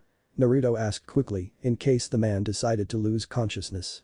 "Robot," Zatara gasped. The blonde looked up to a massive man with orange skin land a solid blow on Superman who grunted as he was launched several feet away. This creature wore no shirt to hide its literally chiseled abs, but rather had pants that were a tad shadier than normal green. Its face was void of any emotions and its eyes were black and red. It also had short hair that was also orange, as well as pointy ears. Despite its distracting appearance, Shadow Fox knew this villain quite well. It was a nuisance to the league, especially to Naruto for some strange reason, for its ability to copy the abilities of anybody it glances. It was a dangerous robot, unique to the world like its insane creator who was dead, but somehow it was rebuilt. The amazing Amazo had been brought back to life. "Somebody call the North Pole because one of Santa's little helpers is naughty this year," Shadow Fox spoke as he pulled out his sword. Punches would not be needed to hold back for the fight he was about to be in. "I already said that." The voice of Flash called out as he sped past the blonde. "Always stealing my jokes," Naruto yelled out. Green Lantern, John Stewart, flew above the robot and constructed a massive hammer. He held it upward before swinging it down on Amazo with a mighty yell. "Access." Martian Manhunter. Amazo spoke in a computerized voice before phasing out of the physical plane, allowing the massive green hammer to pass harmlessly through Amazo's body. The robot phased back and struck the lantern into a train car before phasing out again to dodge the combined attacks of the Hawks, Hawkman and Hawkgirl. "Access." Captain Atom. Both of the Thanagarians cried out as the cosmic rays struck them to the earth. Amazo copied Martian Manhunter again so that Captain Marvel could run straight into Wonder Woman. "Alright you big elf, eat some of this." Green Arrow yelled while firing 3 explosive arrows. Amazo didn't even move as the projectiles found their mark and exploded on its body, and when the dust settled, the android was as intact as the moment the arrows ever left Ollie's quiver. "I think you annoyed it," Black Canary stated once she caught up with the two. "How would you know?" Green Arrow demanded defensively. "You're you. You annoy everyone," came the reply of the female blonde. The robot glanced downward at the grounded heroes as its red eyes started to glow a more violent crimson. "Access." Superman. Immediately, red laser beams shot out of the robot and to the heroes. Arg. Ina. Green Arrow yelled out in concern. She narrowly missed a fatal shot of laser beams and opted getting grazed in her left arm, but the heat beam onslaught wasn't going to stop with that. Shadow Fox ducked a beam meant for his head and scooped Canary up before running out of the open field. Naruto hissed as the beam struck him in the back. I can move myself. Black Canary insisted once they got to the other side of a rail car. You got hit, Shadow Fox hastily defended himself while offering her a bandage. So did you. But I heal fast. Superman returned to the fight and rushed Amazo from behind, slamming the robot down to the ground. Amazo reacted to throwing the Man of Steel into a train and promptly blowing the train up with heat vision. We really need a plan. Shadow Fox exclaimed once he finally found Batman attending the unconscious Martian Manhunter. He multitasked that along with theorizing a plan to deal with Amazo, while the others attempted to deal with the Michinobu brute force. Hand-to-hand combat isn't effective, not when he could phase through an attack or dodge it with the Flash's speed. Batman replied to his partner as Hawkman collided with the side of a railcar followed by Hawkgirl, making them both go through the car. Superman had returned with a whole train of his own.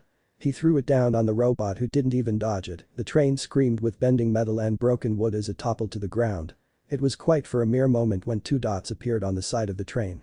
Amazo's heat vision shot all the way through the train and struck the Kryptonian, knocking him out of the sky. Shadow Fox cringed as his burning back sizzled, a sign that the healing process had begun. As we know well enough, pure muscle strength isn't gonna cut it, and speed probably is just as effective. At that moment, Flash promptly was skipped onto the ground right beside the two. Shadow Fox continued, energy, not helpful, but what about magic? His question was immediately answered in the form of Captain Marvel, actually getting his head stuck into the dirt. I've got an Emp arrow. Green Arrow held up his arrow that was dark blue at the tip, trying to be helpful. That man shook his head, his skin is too tough and he could phase right through you. Shadow Fox narrowed his eyes as a plan began to formulate in his mind. I've got an idea. He exclaimed while snatching the arrow. Amazo pounded Wonder Woman into the ground, then looked up to see a mob of Shadow Foxes rushing him. Living energy began to build in its hands as it spoke again in its mechanical voice. Access. Captain Atom. A massive burst of yellow energy shot the clones away with such a force that they all puffed into nothingness. The robot identified the original Fox-themed hero and made a step to move towards him until the ground underneath it cracked. Amazo looked down only to see a fist connect to its chin. The Shadow Fox clone dispelled after its victorious strike against the machine, only for another clone to pop up above the robot while it was off the ground. Synthetic red eyes stare upward at the hero who held an arrow in one hand and a violently rotating blue sphere in the other. Hasta la vista baby. Rasengan. Naruto yelled out as he drove the sphere of energy deep into Amazo's stomach. Its rotation began to grind away Amazo's tough exterior. Naruto knew what Rasengan meant, but he didn't know how he learned the move or why he even bothered to say it out loud. It was one of those things that stuck to him in the very beginning, even before the League of Shadows. Amazo's yellow skin tore away to reveal black and blue mechanical parts. Unhesitating, Naruto drove the arrow into the android center. He backed away as the robot convulsed and sparks cackled all over it until the Amazo robot was finally still, hopefully forever. Quickly, dismantle it.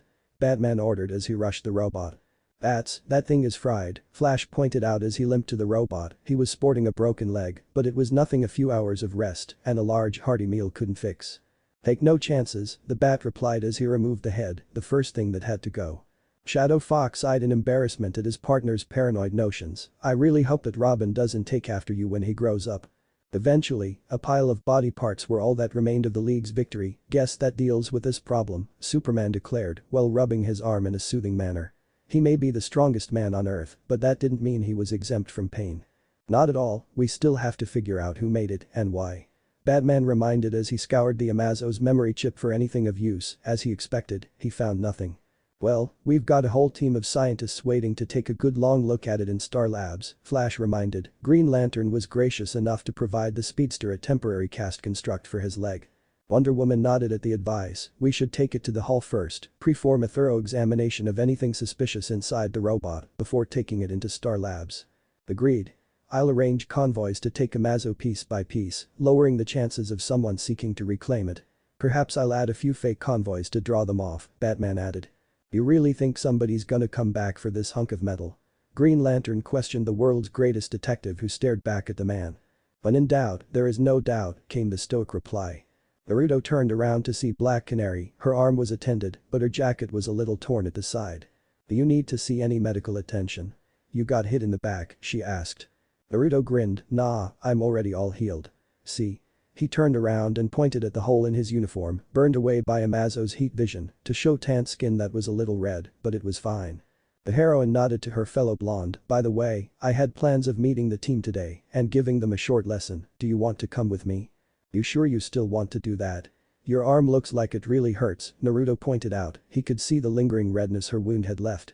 "It won't bother me, I've fought under worse circumstances," she assured before throwing a smirk. "Besides, it may give them a chance against me." Naruto chuckled, "Fine by me then. They're a little rough around the edges, but I'm sure you'll fall in love with Mgan, she'll be the sweetest thing you've ever met." In Gotham. The lone man opened the wooden door to a room darkened by the shadows and dimly lit by blood-red candles. The room was medium-sized, but it felt small compared to the number of men inside it, all chanting in some archaic language. These men were anonymous under their cloaks of crimson red, but they circled the fresh carcass of a young girl, about the age of a teenager, with her chest ripped open wide. "You called for me?" The man asked in a deep voice. It was old and gravely, but it still held the sharpness of a sword to it. "We require another totem, in the name of Cain," the leader priest screeched out. The lone man scoffed as he pulled out a cigar. "Whatever you need." He left that room and all the lunatics inside to do their dirty business. The man didn't like working with lunatics, they were obsessed with the most obscene things and were just as unpredictable as the beings they worshipped, but these guys paid good and they were necessary. They were lunatics for certain, but they were also lunatics with connections that a man of his stature would be a fool to turn away from. Once he had those connections, he would see to it that these cultists would vanish from the earth as punishment for wasting his time. Like his profession, their deaths weren't personal, maybe a little, strictly business. Time was a valuable thing to an assassin, and they had taken 20 years of his time. That was an offense to his pride. After 20 years of working for the worst, he was finally getting noticed by the higher-ups, the ones who run Gotham now. Once he's gotten all cozy with them, he'll finally be on track to his main goal. Being the undisputed greatest assassin in the world and no retired turncoat was gonna be able to stop him. Chapter completed. Chapter 7. Ghost of Lifetime Pasts. Patience was a virtue as the old saying goes. As the master of the largest assassination organization that promoted world prosperity that the world has ever seen, the head of the demon was above all, a patient man.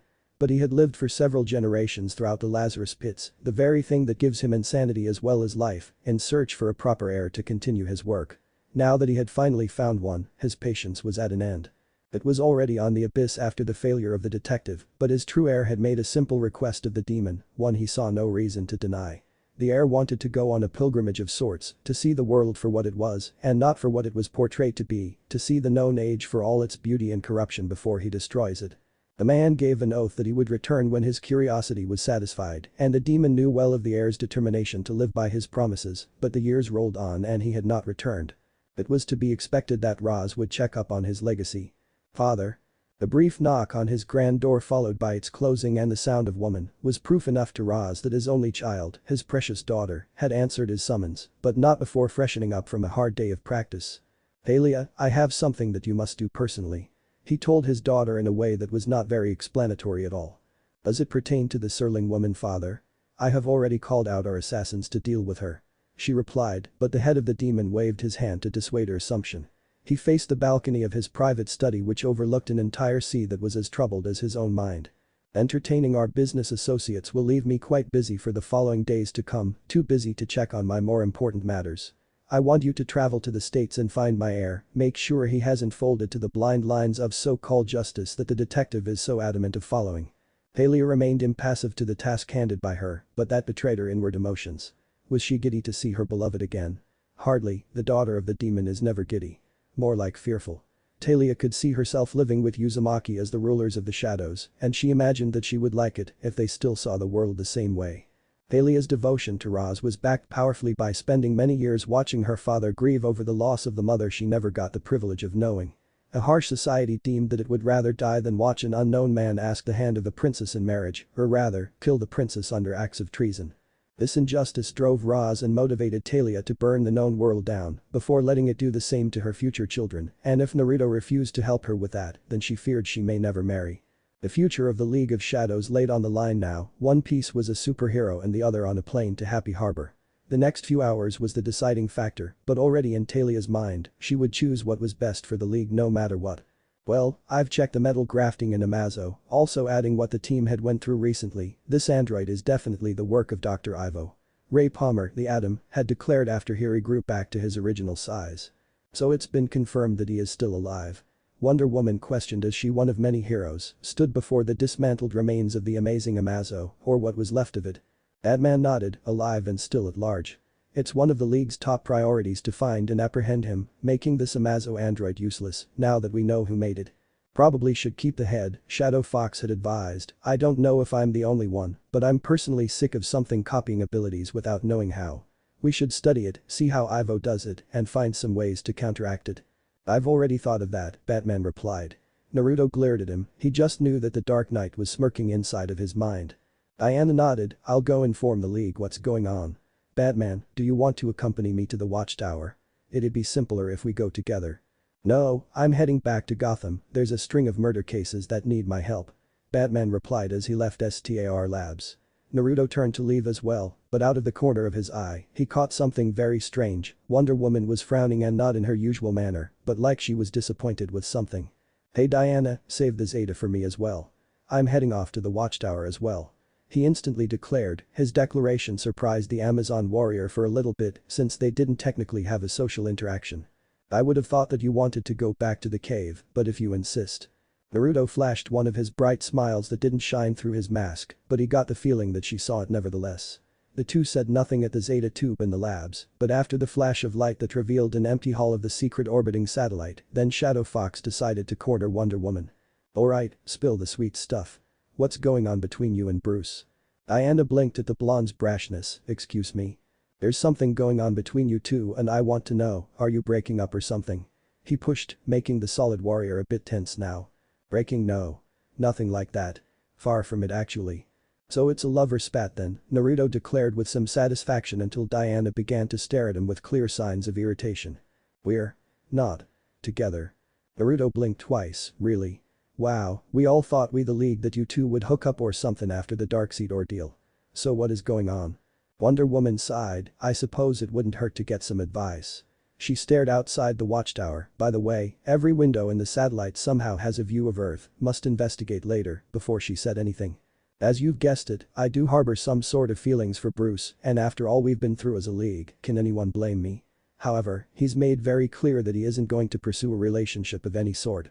That may not be true, there's a sexy cat burglar waiting for him in Gotham, best if I keep that to myself, the Uzumaki thought privately. Diana broke through her normal stoic composure to a brief moment of aggravation and rage. His reasoning is annoying. Demeaning of me.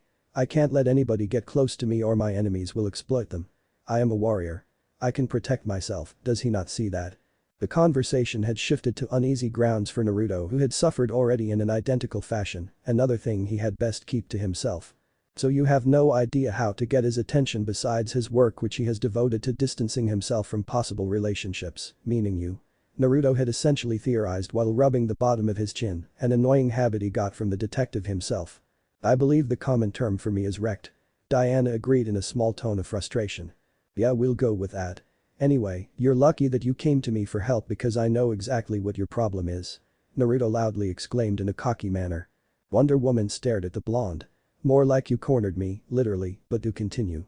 The answer is simple, you don't know Batman enough to know what his personal preferences are and you probably know even less to the proper arts of dating. He explained. And you can help me? Diana asked skeptically. Me and Bruce started defending Gotham together long before there ever was a League, if anybody knows Batman, it'd be me. Shadow Fox promised. Diana folded her arms, you still haven't explained how you plan to help me. Easy, I'll take you on some practice dates during your free time so you can get the hang of what a normal date is, at least, if our luck holds out and a supervillain doesn't ruin the date every single time. I hear that's a thing with heroes. Naruto muttered. You think this will help me be more approachable to Bruce? Asked the Amazon impatiently, time was very precious to her and she had wasted too much on this useless conversation. Naruto gave an encouraging grin at her. Let's just say I've dated my fair share of strong women in my life. There isn't a doubt in my mind that this is exactly what you need for Batman. It didn't take long for Wonder Woman to think it through. It felt like it could work despite the major downside of Batman's nigh impenetrable willpower, and she was free most of her middays. There wasn't a lot a warrior princess could do on the Watchtower except take shifts, so she sighed. I would say what could go wrong, but that would be fulfilling some sort of prophecy. Pretty sure you've already did the damage, Naruto added. We'll exchange numbers later, but for now, I have to handle my shift. Naruto nodded, yeah, I got to get back to training my little ducklings harder than they've ever been trained to make up for the humiliation they costed me to Dinah. With that, Naruto vanished in a puff of smoke, leaving Wonder Woman to realize that all that time she was talking to one of his shadow clones. She narrowed her eyes and clenched her fists hard enough to break through a mountain. I'm beginning to hate that ability of his. After a well-expensive first-class travel, Talia al Ghul lounged in the safety of her limousine while scouting out the uninhabited Mount Justice at Happy Harbor. With all due respect, my lady, but why did you call us here? A gruff voice interrupted Talia's internal musings with the scenery. She refocused her attention at the trio of assassins before her eyes, a man with a hook for a hand, the infamous Black Spider, and a relatively new assassin. A female. Talia did not know much about her, but she was the one in charge of the Serling operation. Yes. My father has pressing business with a hero that will be inside the mountain. This particular hero is also in charge of the team of children that has been interfering with the plans of my father's associates. So you want us to off him or something? Black Spider suggested. The reward for his interruption was a lethal glare from Talia herself, hinting that like Roz, she wasn't fond of being interrupted. No, far from it. There is without a doubt in my mind that this team of children will seek to stand in your way with eliminating Serling. The task my father requires you to do will be tricky, but you will be additionally rewarded for carrying it out. The demon's daughter promised. The two men smiled at each other at the prospect of rewards, but the female stared on at the older woman. We require you to distract the team for a while, long enough to receive the sign from me alone that it is alright. Proceed with the target's execution. The assassins glanced back and forth at each other in confusion as well as a little tension. No disrespect to the demon or his daughter, but I prefer to do jobs as quickly and effectively as possible. Black Spider had dared to speak up. I understand your unease, it was how I was trained as well, Talia replied, that is why this mission is optional, and failure to meet it will not have any repercussions. However, know that my father needs this to happen. We'll do it. That was the first time the female assassin had ever spoke during the whole conversation. She sounded calm and confident of her abilities. Knowing her father's reputation, Talia would likely make a gamble to believe that the girl could back up said confidence. Very well, you are free to continue looking for Dr. Serling at your leisure. Talia reached for the door out of the car. Wait, the girl called out. Talia was beginning to admire her bravery for speaking out at her, but it was starting to get annoying. Is this special person the master wants the Shadow Fox? There lay an uneasy silence between the four occupants of the black vehicle. Hook and Black Spider glanced back and forth in confusion while the two females stared on at each other. And pray tell, how do you know that?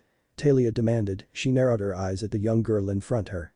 The daughter of the demon theorized that the girl did not overhear her conversation with her father, but regardless, she knew something about Ra's plans, and that meant she instantly knew too much for an assassin for hire of her standard.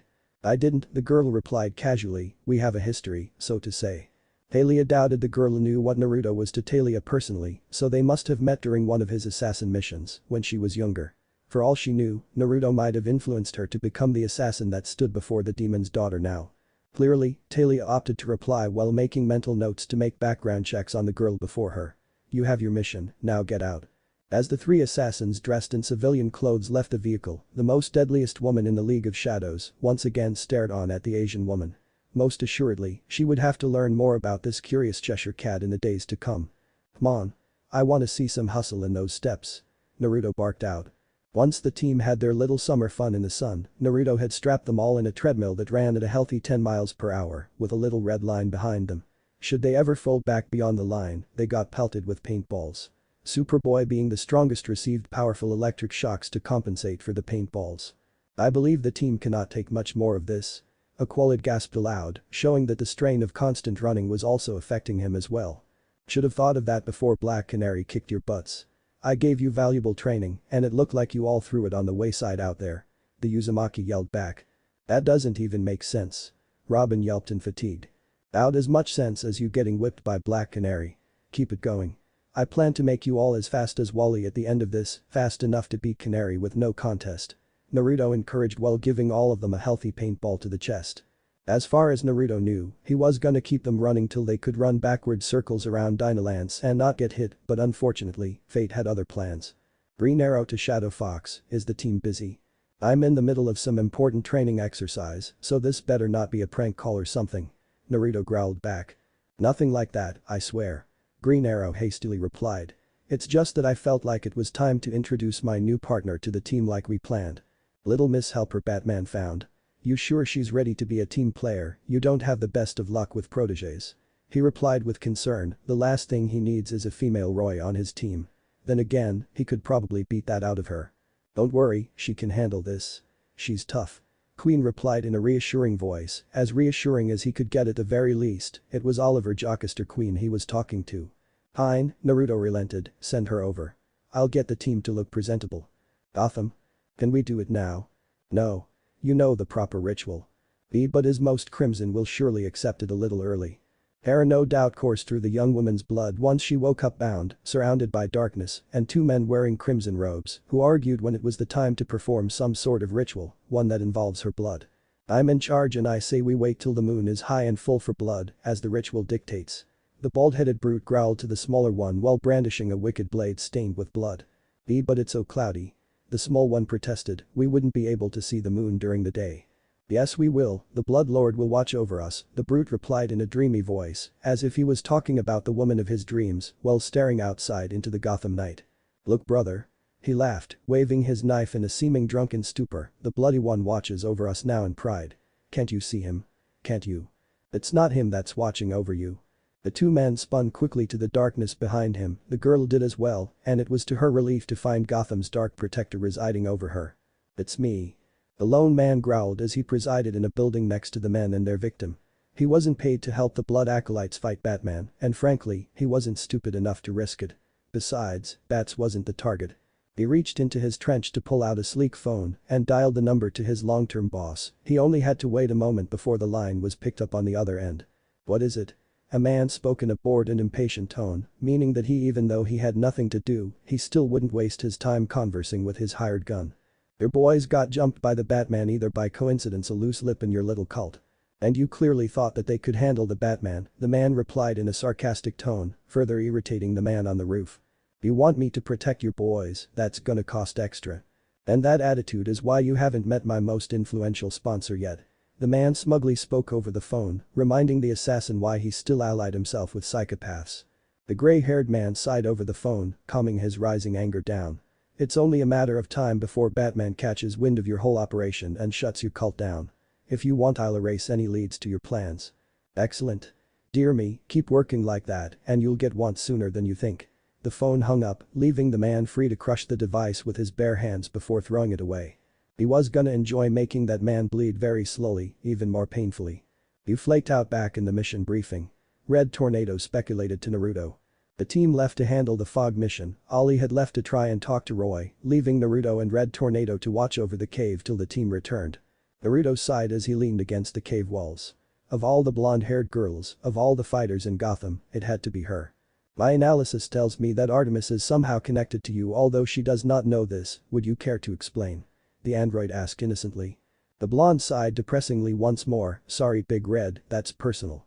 He was lucky to have concealed his shock that Artemis was the new protege to Oliver, even more lucky that the arrival of original Red Arrow was more than enough of an excuse for him to sneak out.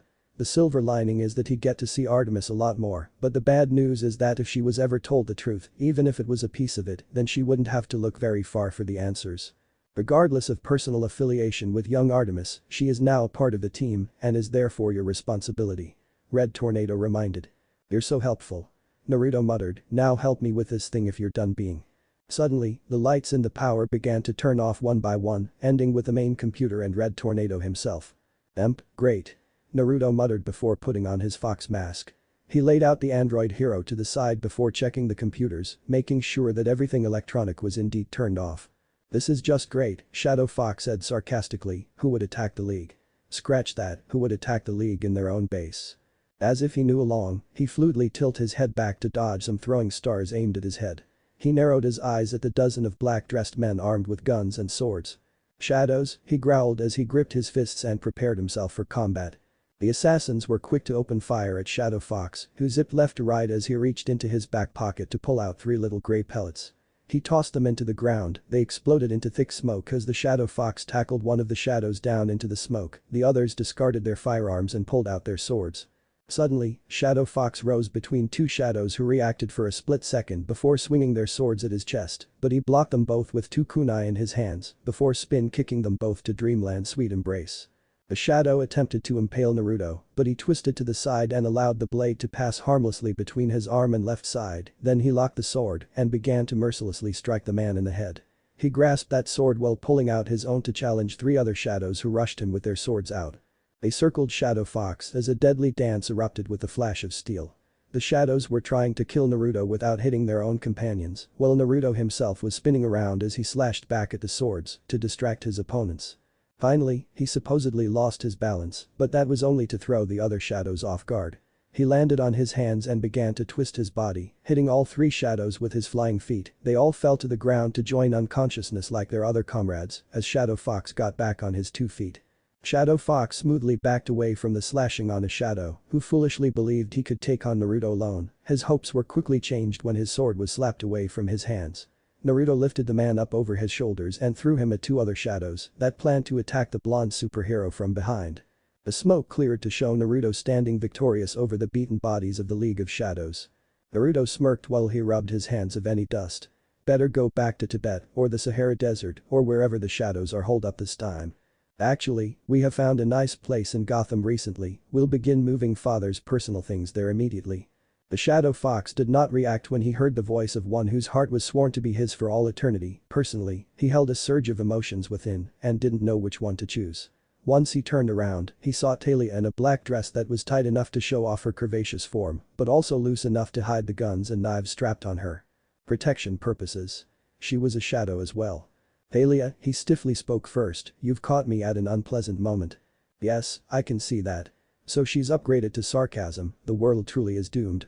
As the shadow assassins got up and assisted each other to rising to their feet, Talia turned her back on her beloved, I will be in town for a few days. Perhaps we'll talk then. So was this just a glorified greeting, or does this have anything to do with Dr. Serling and the fog weapon? Naruto questioned quickly. You take after the detective so much, I'd have to say the former. Till we meet again. That was the only reply he received before the shadows threw some smoke pellets, classic sign that they were leaving. After their departure, the lights kicked back on in the cave along with every other technology, but Naruto wasn't worried about that anymore. The light in Red Tornado's eyes flickered back on as the android stiffly moved to get back on its feet, and interference occurred in my systems. Did something happen while I was offline? The android asked with the concern an android could give. It was nothing, just a bug in the system I didn't notice. I've fixed it. Naruto replied. Red Tornado stared at the blonde. I am still unfamiliar with the emotion of hate, but it is safe to assume that I thoroughly dislike being lied to. Shadow Fox. Naruto didn't even bother to make an excuse, he simply turned his head away while Red Tornado checked on Mount Justice main computers. The quality to the cave. Communications were offline for a brief period of time. Is everything alright? Came the voice of Aqualid through the speakers. There was an interference that Shadow Fox has dealt with, that is all. Was the mission a success? Red Tornado answered. The rest Naruto didn't hear, he was already using the Zeta tube to go home. When he arrived at the polluted air and even more polluted, literally and metaphorically, streets that made up Gotham, Naruto was determined to go straight home and sleep the day away, but the sudden arrival of Talia had convinced him to take a slight detour. Her home wasn't very far from the secret phone booth that made the Zeta tube. The coincidence of that fact was known to Naruto, but he wasn't going to focus on that too much.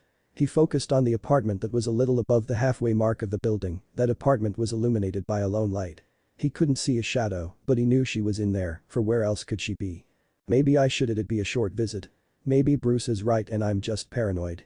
Could have been some punk who just got lucky.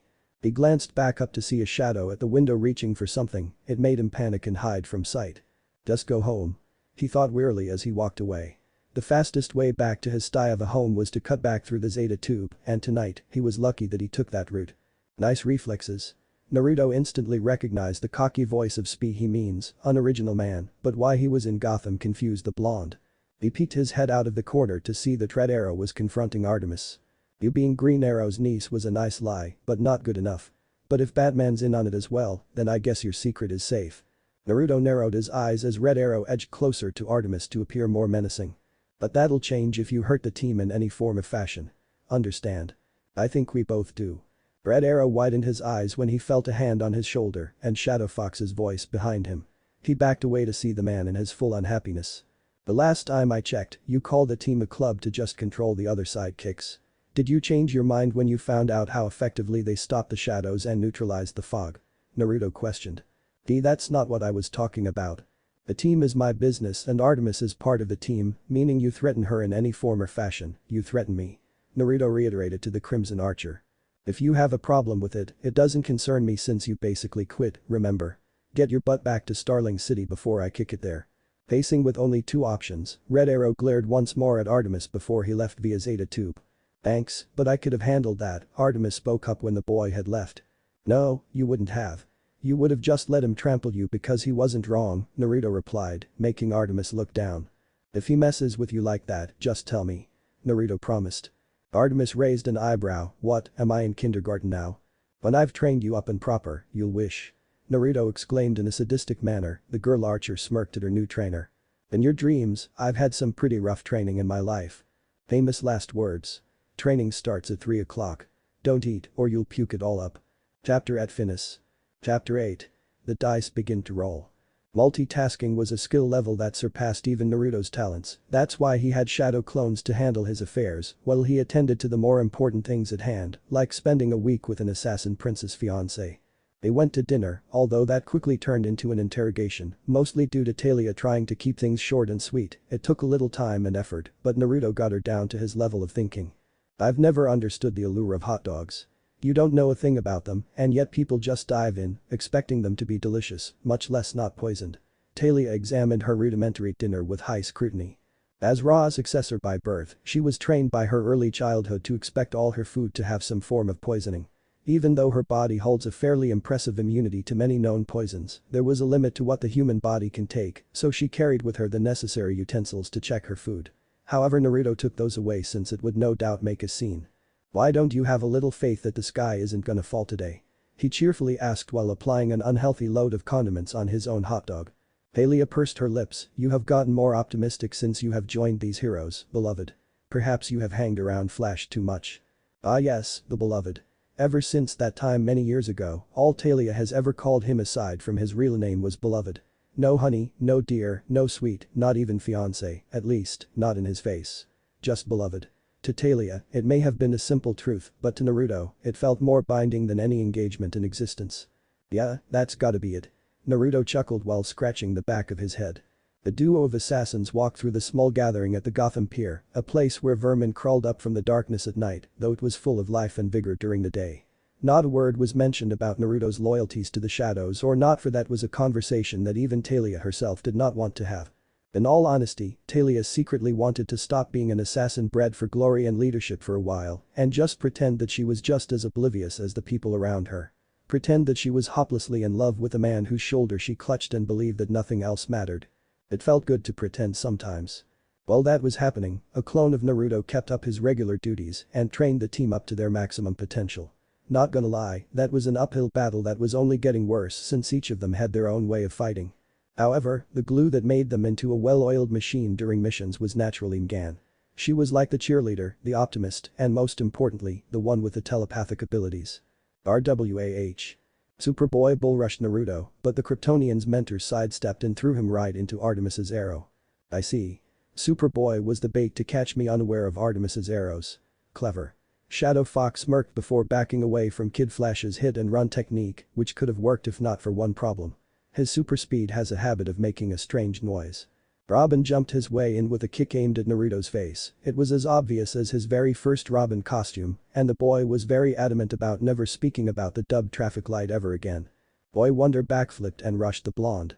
As expected for a sidekick of Batman, Robin attempted to Naruto no room to think, all the while placing up a marvelous defense, but Naruto knew the boy's tactics in warfare, partially because he taught them to the kid. It certainly was demasculative for Robin to be picked up so easily then thrown at a qualid, but he'd get over it. While that was becoming a thing, Naruto created another shadow clone to do something incredibly stupid. Why he even thought of the idea was beyond him. It could have been the rising events, and Talia's sudden appearance sent him back down memory lane. There wasn't much Paula could do around her simple apartment. Jobs were already hard for a disabled woman in Gotham, and a lot of the other ones required people who invested their skills in other areas than the one she chose. The Wayne Disability Program helped her with most of the expenses along with outside intervention, but there always was just not enough money for her and Artemis. Ah yes, Artemis was Paula's main focus in life now. She was Paula's life and joy now, and she nearly acted like Paula when she was much younger. After Jade left with that man, Artemis unfortunately saw the drawbacks of her departure to Paula and instantly hated Lawrence all the more. She's all grown up now and still very much determined to not be her father, but little did she know that she did not need to do anything at all to prove she was nothing like Sportsmaster, and that was going to stay Paula's little secret. The door knocked, pulling Paula out of her thoughts and her mail. "I'm coming, just a moment," she called as she wheeled herself away from the table. She made a quick trip at the counter so she could put a brown bag in her coat pocket, the bag jiggled, and there came the metallic cling of several bullets clumping together. Legs or not, Paula was still an assassin at heart and not many people knew where she lived, that's why her left hand was always ready to reach underneath her wheelchair to pull out her handgun if things turned out bad. It took just a minute to unlock the door, then back her chair away to open it with a full swing, to show an empty hallway.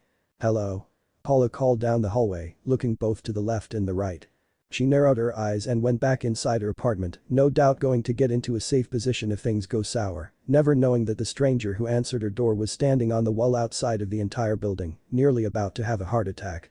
At the very least, Naruto's failed attempt to reconcile with Paula fared a whole lot better than his date with Diana. He didn't even want to talk about that, it was a complete disaster.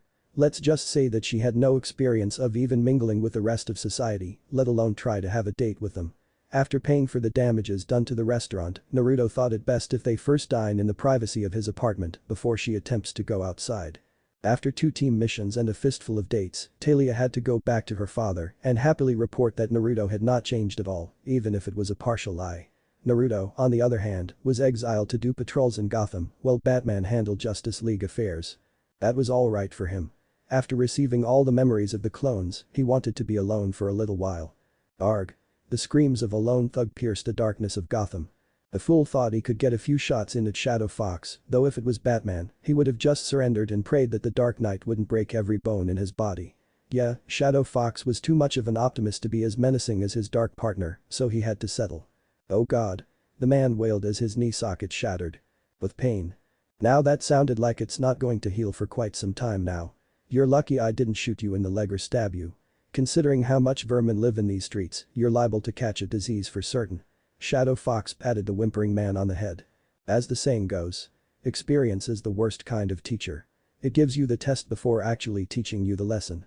Now, what did you learn tonight? Do to not break the law. The man spurgled. Naruto nodded and stared at the man critically, "Are you sure? A lot of people often have speech problems and really meant to not get caught breaking the law, is that what you're really saying?" "No. No, I swear. We'll see about that. If I ever see you mugging anybody again, I'm shooting the left leg, then the right." Naruto threatened before he headbutted the man to uneasy dreams. "Gordon, I got some trash that needs to be delivered to Blackgate. I'll get some men on it." The commissioner of Gotham promised over the radio, "Shadow Fox, I just got a dispatch. Some people claim to have just seen Harley Quinn in the toy shop. You know which one I'm talking about." The Fox-themed ex-assassin, now turned hero, groaned while carefully grasping the hilt of his sword. Joker and Quinn had a fallout due to some relationship issues, if being thrown out of a window could be called that. Nevertheless, without her pudding, Harley continues to be a threat, but mostly to herself. She really was a hindrance most of the time. "Lem go, you stupid blonde. By saying that, you insulted yourself, you know. You're no fun." But the clown princess of blunders lacked in effectiveness, she more than made up with her mastery of being annoying. She talked and talked and talked some more and more talk. "I'll take it from here, sir. She'll get a cell." A policeman promised as he took custody of the blonde woman. Naruto only got a glimpse, but the man had a brown, short-trimmed beard, as well as mustache and blue eyes. It was an appearance that Naruto had a strange sense that he recognized that face, or someone who had those similar features, but he has been to Arkham many times, so he dismissed it. "What's up? You normally would just hand over the villains outside Arkham, why the change?" Gordon asked as he walked to Shadow Fox's side. "Harley gave up quickly, a little too quickly for my tastes," Shadow Fox confided. "Well, she doesn't have a track record of being the most difficult fighter you've faced," Gordon replied. Naruto nodded, "Yeah, but something doesn't feel right. She broke in a toy store for a doll product that hasn't even come out yet. She definitely wanted to get caught. She probably went over her head again and wanted to see Joker," Gordon assumed. They both stared at each other, letting Gordon's own words reach their brain before nodding and leaving to one of the many security rooms in Arkham. "He can't be in here." An Arkham officer fumbled while pointing at Naruto. "It's alright son, he's with me." Commissioner Gordon assured. We need to see the cameras on cell 1 immediately. He really can't be in here, the officer repeated. Warden Sharp and Dr. Hugo Strange told us that no capes should be in Arkham. Kid, if you don't show us that camera right now, you're gonna wish that every cape is in Arkham. Naruto threatened. The man held up his hands. Alright. I'm gonna get fired for this. He only had to push 2 buttons before a screen mounted in front of Naruto and Gordon flashed onto a cell door. Inside was a man, a monster in a straitjacket with his feet bound and giggling away in isolation. Why he was not also gagged held a very simple explanation. No one did not want to get close to the clown. To see his crazed eyes, hear whatever poison that came out of his mouth, allow him to corrupt you from the inside out till he kills you or does worse. With the Joker, they are far more frightening things than death. Phil still alive, Naruto mentally growled. Alive, and thankfully, still locked far away from anyone he could hurt. There, he hasn't moved. The man was cut off as the lights cut off, and not just the lights, so did the TVs, the elevators, the doors, and the radios. Arkham Asylum's entire power was gone. The group of 6 were all in the downstairs of Arkham when the power cut off, but they did not panic as no doubt the rest of the staff in Arkham did. Hey, who turned off the bleeding lights? This wasn't in the plan, an Australian complained. Shut up, kangaroo, we aren't doing this. A woman growled. Looks like we aren't the only ones that has a date with Arkham tonight. The leader of the group surmised. His eyes narrowed as he did not like surprises, but it mattered little to him now. Task Force X had a mission, and it was do or die time. Literally, thanks to a certain fat woman. Well, I had my skepticism, but you brought me out of that cell, gave me back all my good toys, and practically handed me the keys to Arkham. Catboy, consider me a believer in magic. Laughed the undoubtedly most twisted man in existence as he brushed off imaginary dirt on his purple jacket.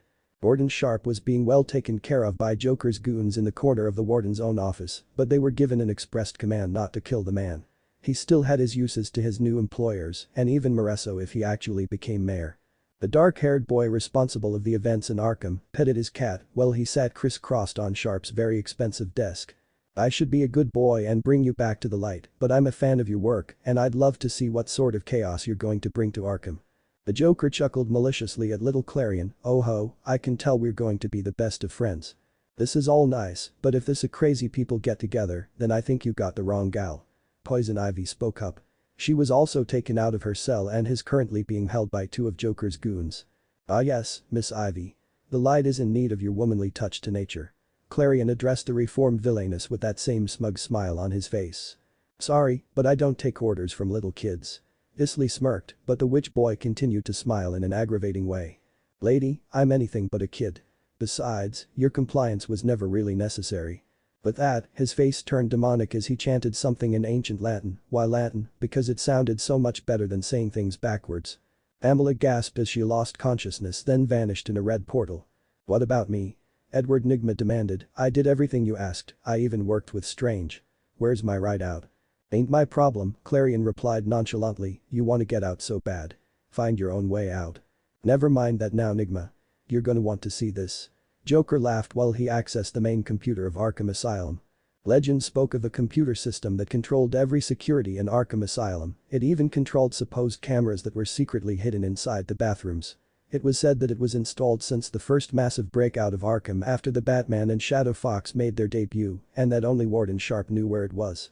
However, it was his mistake that he confided its location to Hugo Strange, who then told the necessary people, including the Joker. In the end, ultimate power over Arkham and all the madness it held was under the mercy of the asylum's most twisted patient yet, and he was going to use it. Oh yes, he was going to use it well. First things first. A party's gotta have some guests. We'll start with Croxy then work our way down. And we're done. Chapter 10. Black, Blue, and Fool's Gold. Undisclosed location. A dying scream and the flash of blood. Same old deal. He's been working with these cultists for years, this is of no surprise to him. Any emotions of the ritual had vanished on day 25, except one. Impatience. He's been doing this job far longer than any job he's ever taken, and he's still nowhere near the end goal that he's sought. Half of his mind wants to cut his losses and just steal it, while the other half wants to kill the crazies and take his vengeance. But he must be patient. His master boasted of the thief's boundless supply of patience when it comes to the kill, so if he wants to prove to Altair that he's the better warrior, he must beat the thief in every aspect, including patience. His employer just finished his bath and with a snap, the cultists garb him in that white robe he's so fond of. Time to let the boss know where he stands.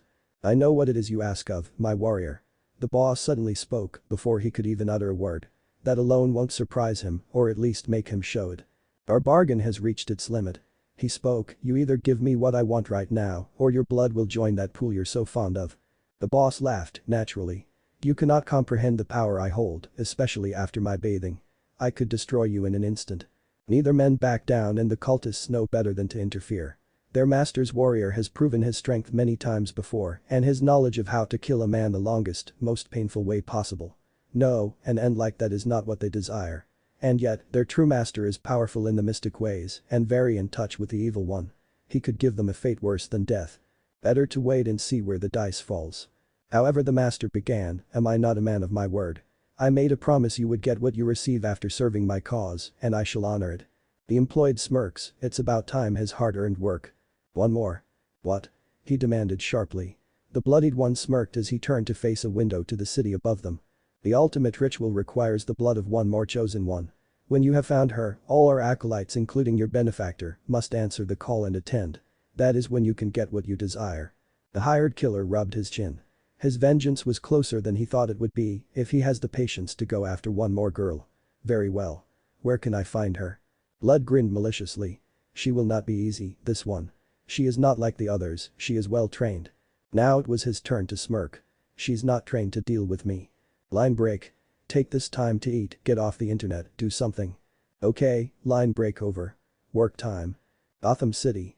Artemis fell face first in the comforting arms of her pillow and bed. Between school, the team, and an overwhelming amount of Wally's dumb antics, she's had very little time for herself to unwind and relax. That's good for her, having little time to relax, because her schedule keeps her too busy to worry about unnecessary things, as well as the hypothetical.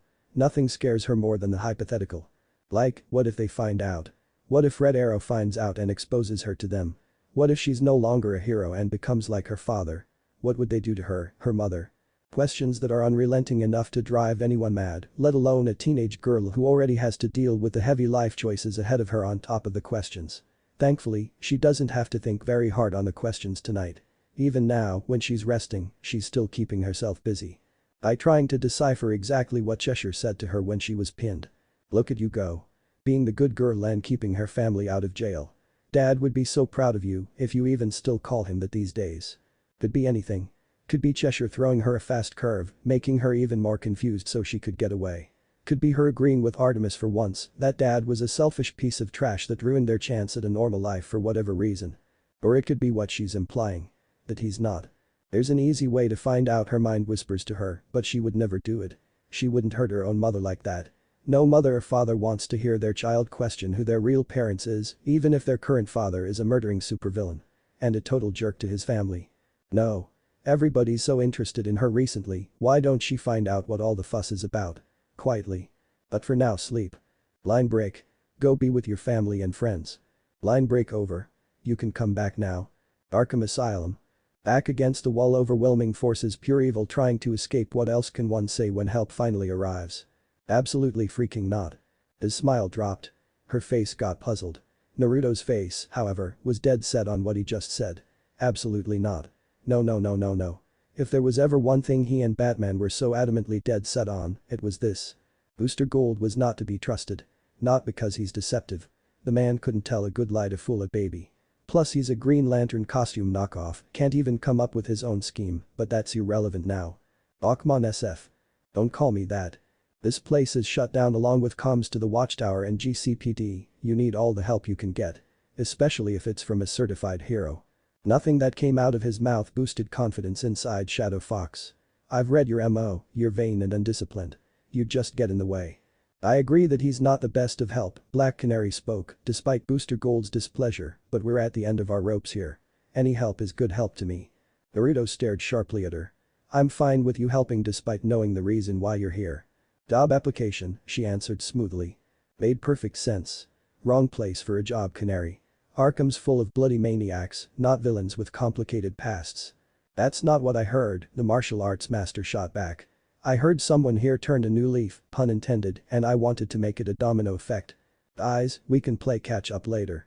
Booster Gold interjected. Right now, we've got a bunch of maniacs that need to get back in their cells. Let's do this already. Shadow Fox stared at the D-list hero. Gold's right, chat later. Gordon'll rally his men to keep the inmates on the island. Canary, find a way to get the comms back on and don't get too close to the inmates, madness can make them very strong. The bird of prey smirked, I can handle strong. And you, Shadow Fox addressed Gold, are leaving. Once again, Booster Gold's joyful countenance fell. "Oh come on. If I may interject." The voice came from above, a robot that looked oddly like a football with a black eye and a red iris. "My programming is advanced enough to assist Black Canary in restoring power to the facility." Skeets applied. "Wait Skeets, you could do that all this time?" Booster Gold asked, astounded. "You never required me to hack anything sir," Skeets responded in a kind of apologetic tone, as if it was sorry it kept something from him. "But what about that time when?" "Anyway, that sounds like a great idea." Shadow Fox cut in. "Skeets, join Canary and get communications running again. Gold, I guess you can help Gordon keep the inmates on the island until Skeets and Canary are finished. Then you leave my city."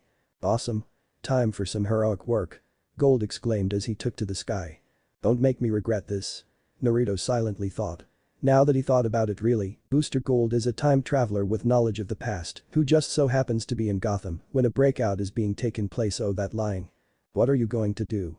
Canary questioned, breaking the Shadow Fox out of his internal rant. The blonde smirked as he faced the Arkham building. Clearly, Arkham Asylum has a new warden. He popped his knuckles as his smirk turned into a full-blown grin. "I'm gonna give him a review on his recent performance." Line break. Live life. Line break done. Gordon's office. "Oh ho. Sharpie. Why didn't you tell me you had all these little toys?" "Oh, we could have really made a connection," laughed one of the most insidious people in the history of Earth, the Joker. Oh, he was having the time of his life, a real blast. Of course, this was all a very short notice and his friends on the other side wanted him for something special, but what can you say? Joker is nothing if not quick on his feet. Scarefriac's a real help, had some things fresh out of storage that could really turn this town upside down. Planned to present it to the Nightlight group in hopes of joining in their little club meetings, but they had an alternative fun juice from Joker's good old buddy Bane. Oh well, more for the clown prince of crime.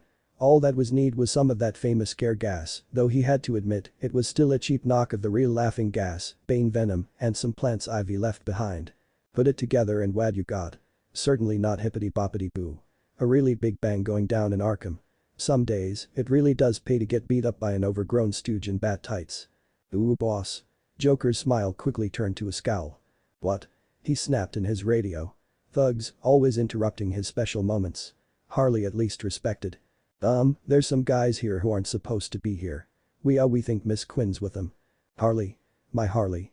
This warranted an immediate inspection. Immediately. With a click of a button, Joker was treated to his favorite show of the day. All the security cameras of Arkham Asylum. Most showed the same thing.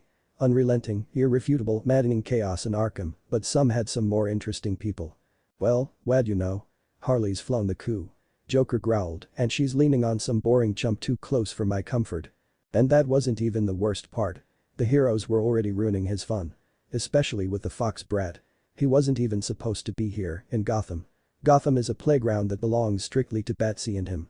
Their playground to play their crazy little game for eternity, and like the boy Blunder, he was ruining that. Time for me get some new fur, Joker muttered, then grinned as a dastardly evil plan came to his mind. And I won't even have to go hunting. More insane laughs escaped his mouth, and the poor warden in the corner had no choice but to hope and pray the laughs weren't intended for him. Black Canary. Arkham schematics show that Arkham's telecommunications room is this way. Please try to keep up, time is not on our side, Skeets called behind him. Easy for him to say. Black Canary thought to herself as ran a Joker goon face first into a wall. There was plenty of inmates and goons to try and keep her from reaching the comm room. Trying is the key word, but they at least get an A for effort. 5 to a dozen at a time, she can handle. If there's more than that, she has to get a little vocal with them. They usually catch the rift. Before she applied to a job, Dinah did a little bit of study on Arkham history and texture. The website declared it to be a grand asylum with state-of-the-art technology and strong walls to keep the inmates inside and safe for treatment, but a closer look told Dinah the truth. It was a wonder Arkham hadn't collapsed already. Down in the lower quarters, main pillars were created above dark chasms that never seemed to end with the path between the chasm completely void of railing. The walls were strong enough not to fall to natural circumstances, but the world had become increasingly crazy since Arkham's creation, and Arkham itself contained the worst of its crazy. It wasn't a wonder how so many was able to escape. In fact, some might be escaping to get out of this death trap waiting to spring loose, but that'll have to wait. The goon didn't even get to finish before Canary launched herself into action. Disarmed the gunman, went for head to confuse, took out the knee, lifted and threw to the wall to knock out. Moves that took only a few seconds for the master to deploy. "We're getting close, right?" Canary questioned. Skeet sort of nodded. "It should be right above us now. We just have to take the elevator up." Canary nodded. Seemed easy enough, but appearances were always deceiving when it comes to hero work. That's one of the top 10 hero rules. Best to get it done fast to save the maximum amount of lives possible. The elevator pinged open. The entrance to Com's room was oddly unprotected, a big sign that the fight ahead was not going to be easy. Booster Gold. The greatest of all, the mightiest of might, Booster Gold, scoured the sky in search of anything that would dare to escape the island and his inescapable focus. There.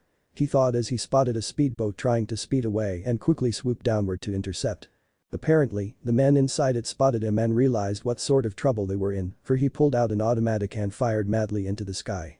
Booster gave him a sporting chance, bobbing and weaving back and forth to dodge the bullets before letting the bullets hit his shields and showing the escapees just how hopeless their endeavor was.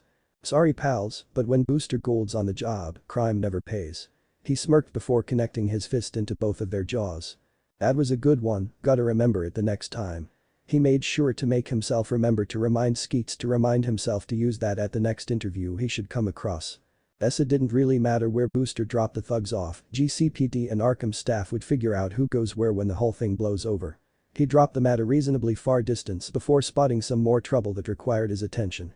Officers pinned by gunfire of joke goons and there was no one to help. Or was there? "Don't worry, Booster Gold's got your back," he proudly declared before landing straight in front of the goons, watching the bullets harmlessly ricochet off his shields. Making sure they were set to stun, Booster gave the goons a little taste of his power blasts. Knowing that they wouldn't be getting up anytime soon, Booster turned and faced the cops. "Ooh, one of them was pretty hot. You saved our butts back there. Good job." The hot one thanked. Praise from Stonewall Montoya. "That's new," her partner joked. "Anne. Renee Montoya. If you get the joke, kudos to you."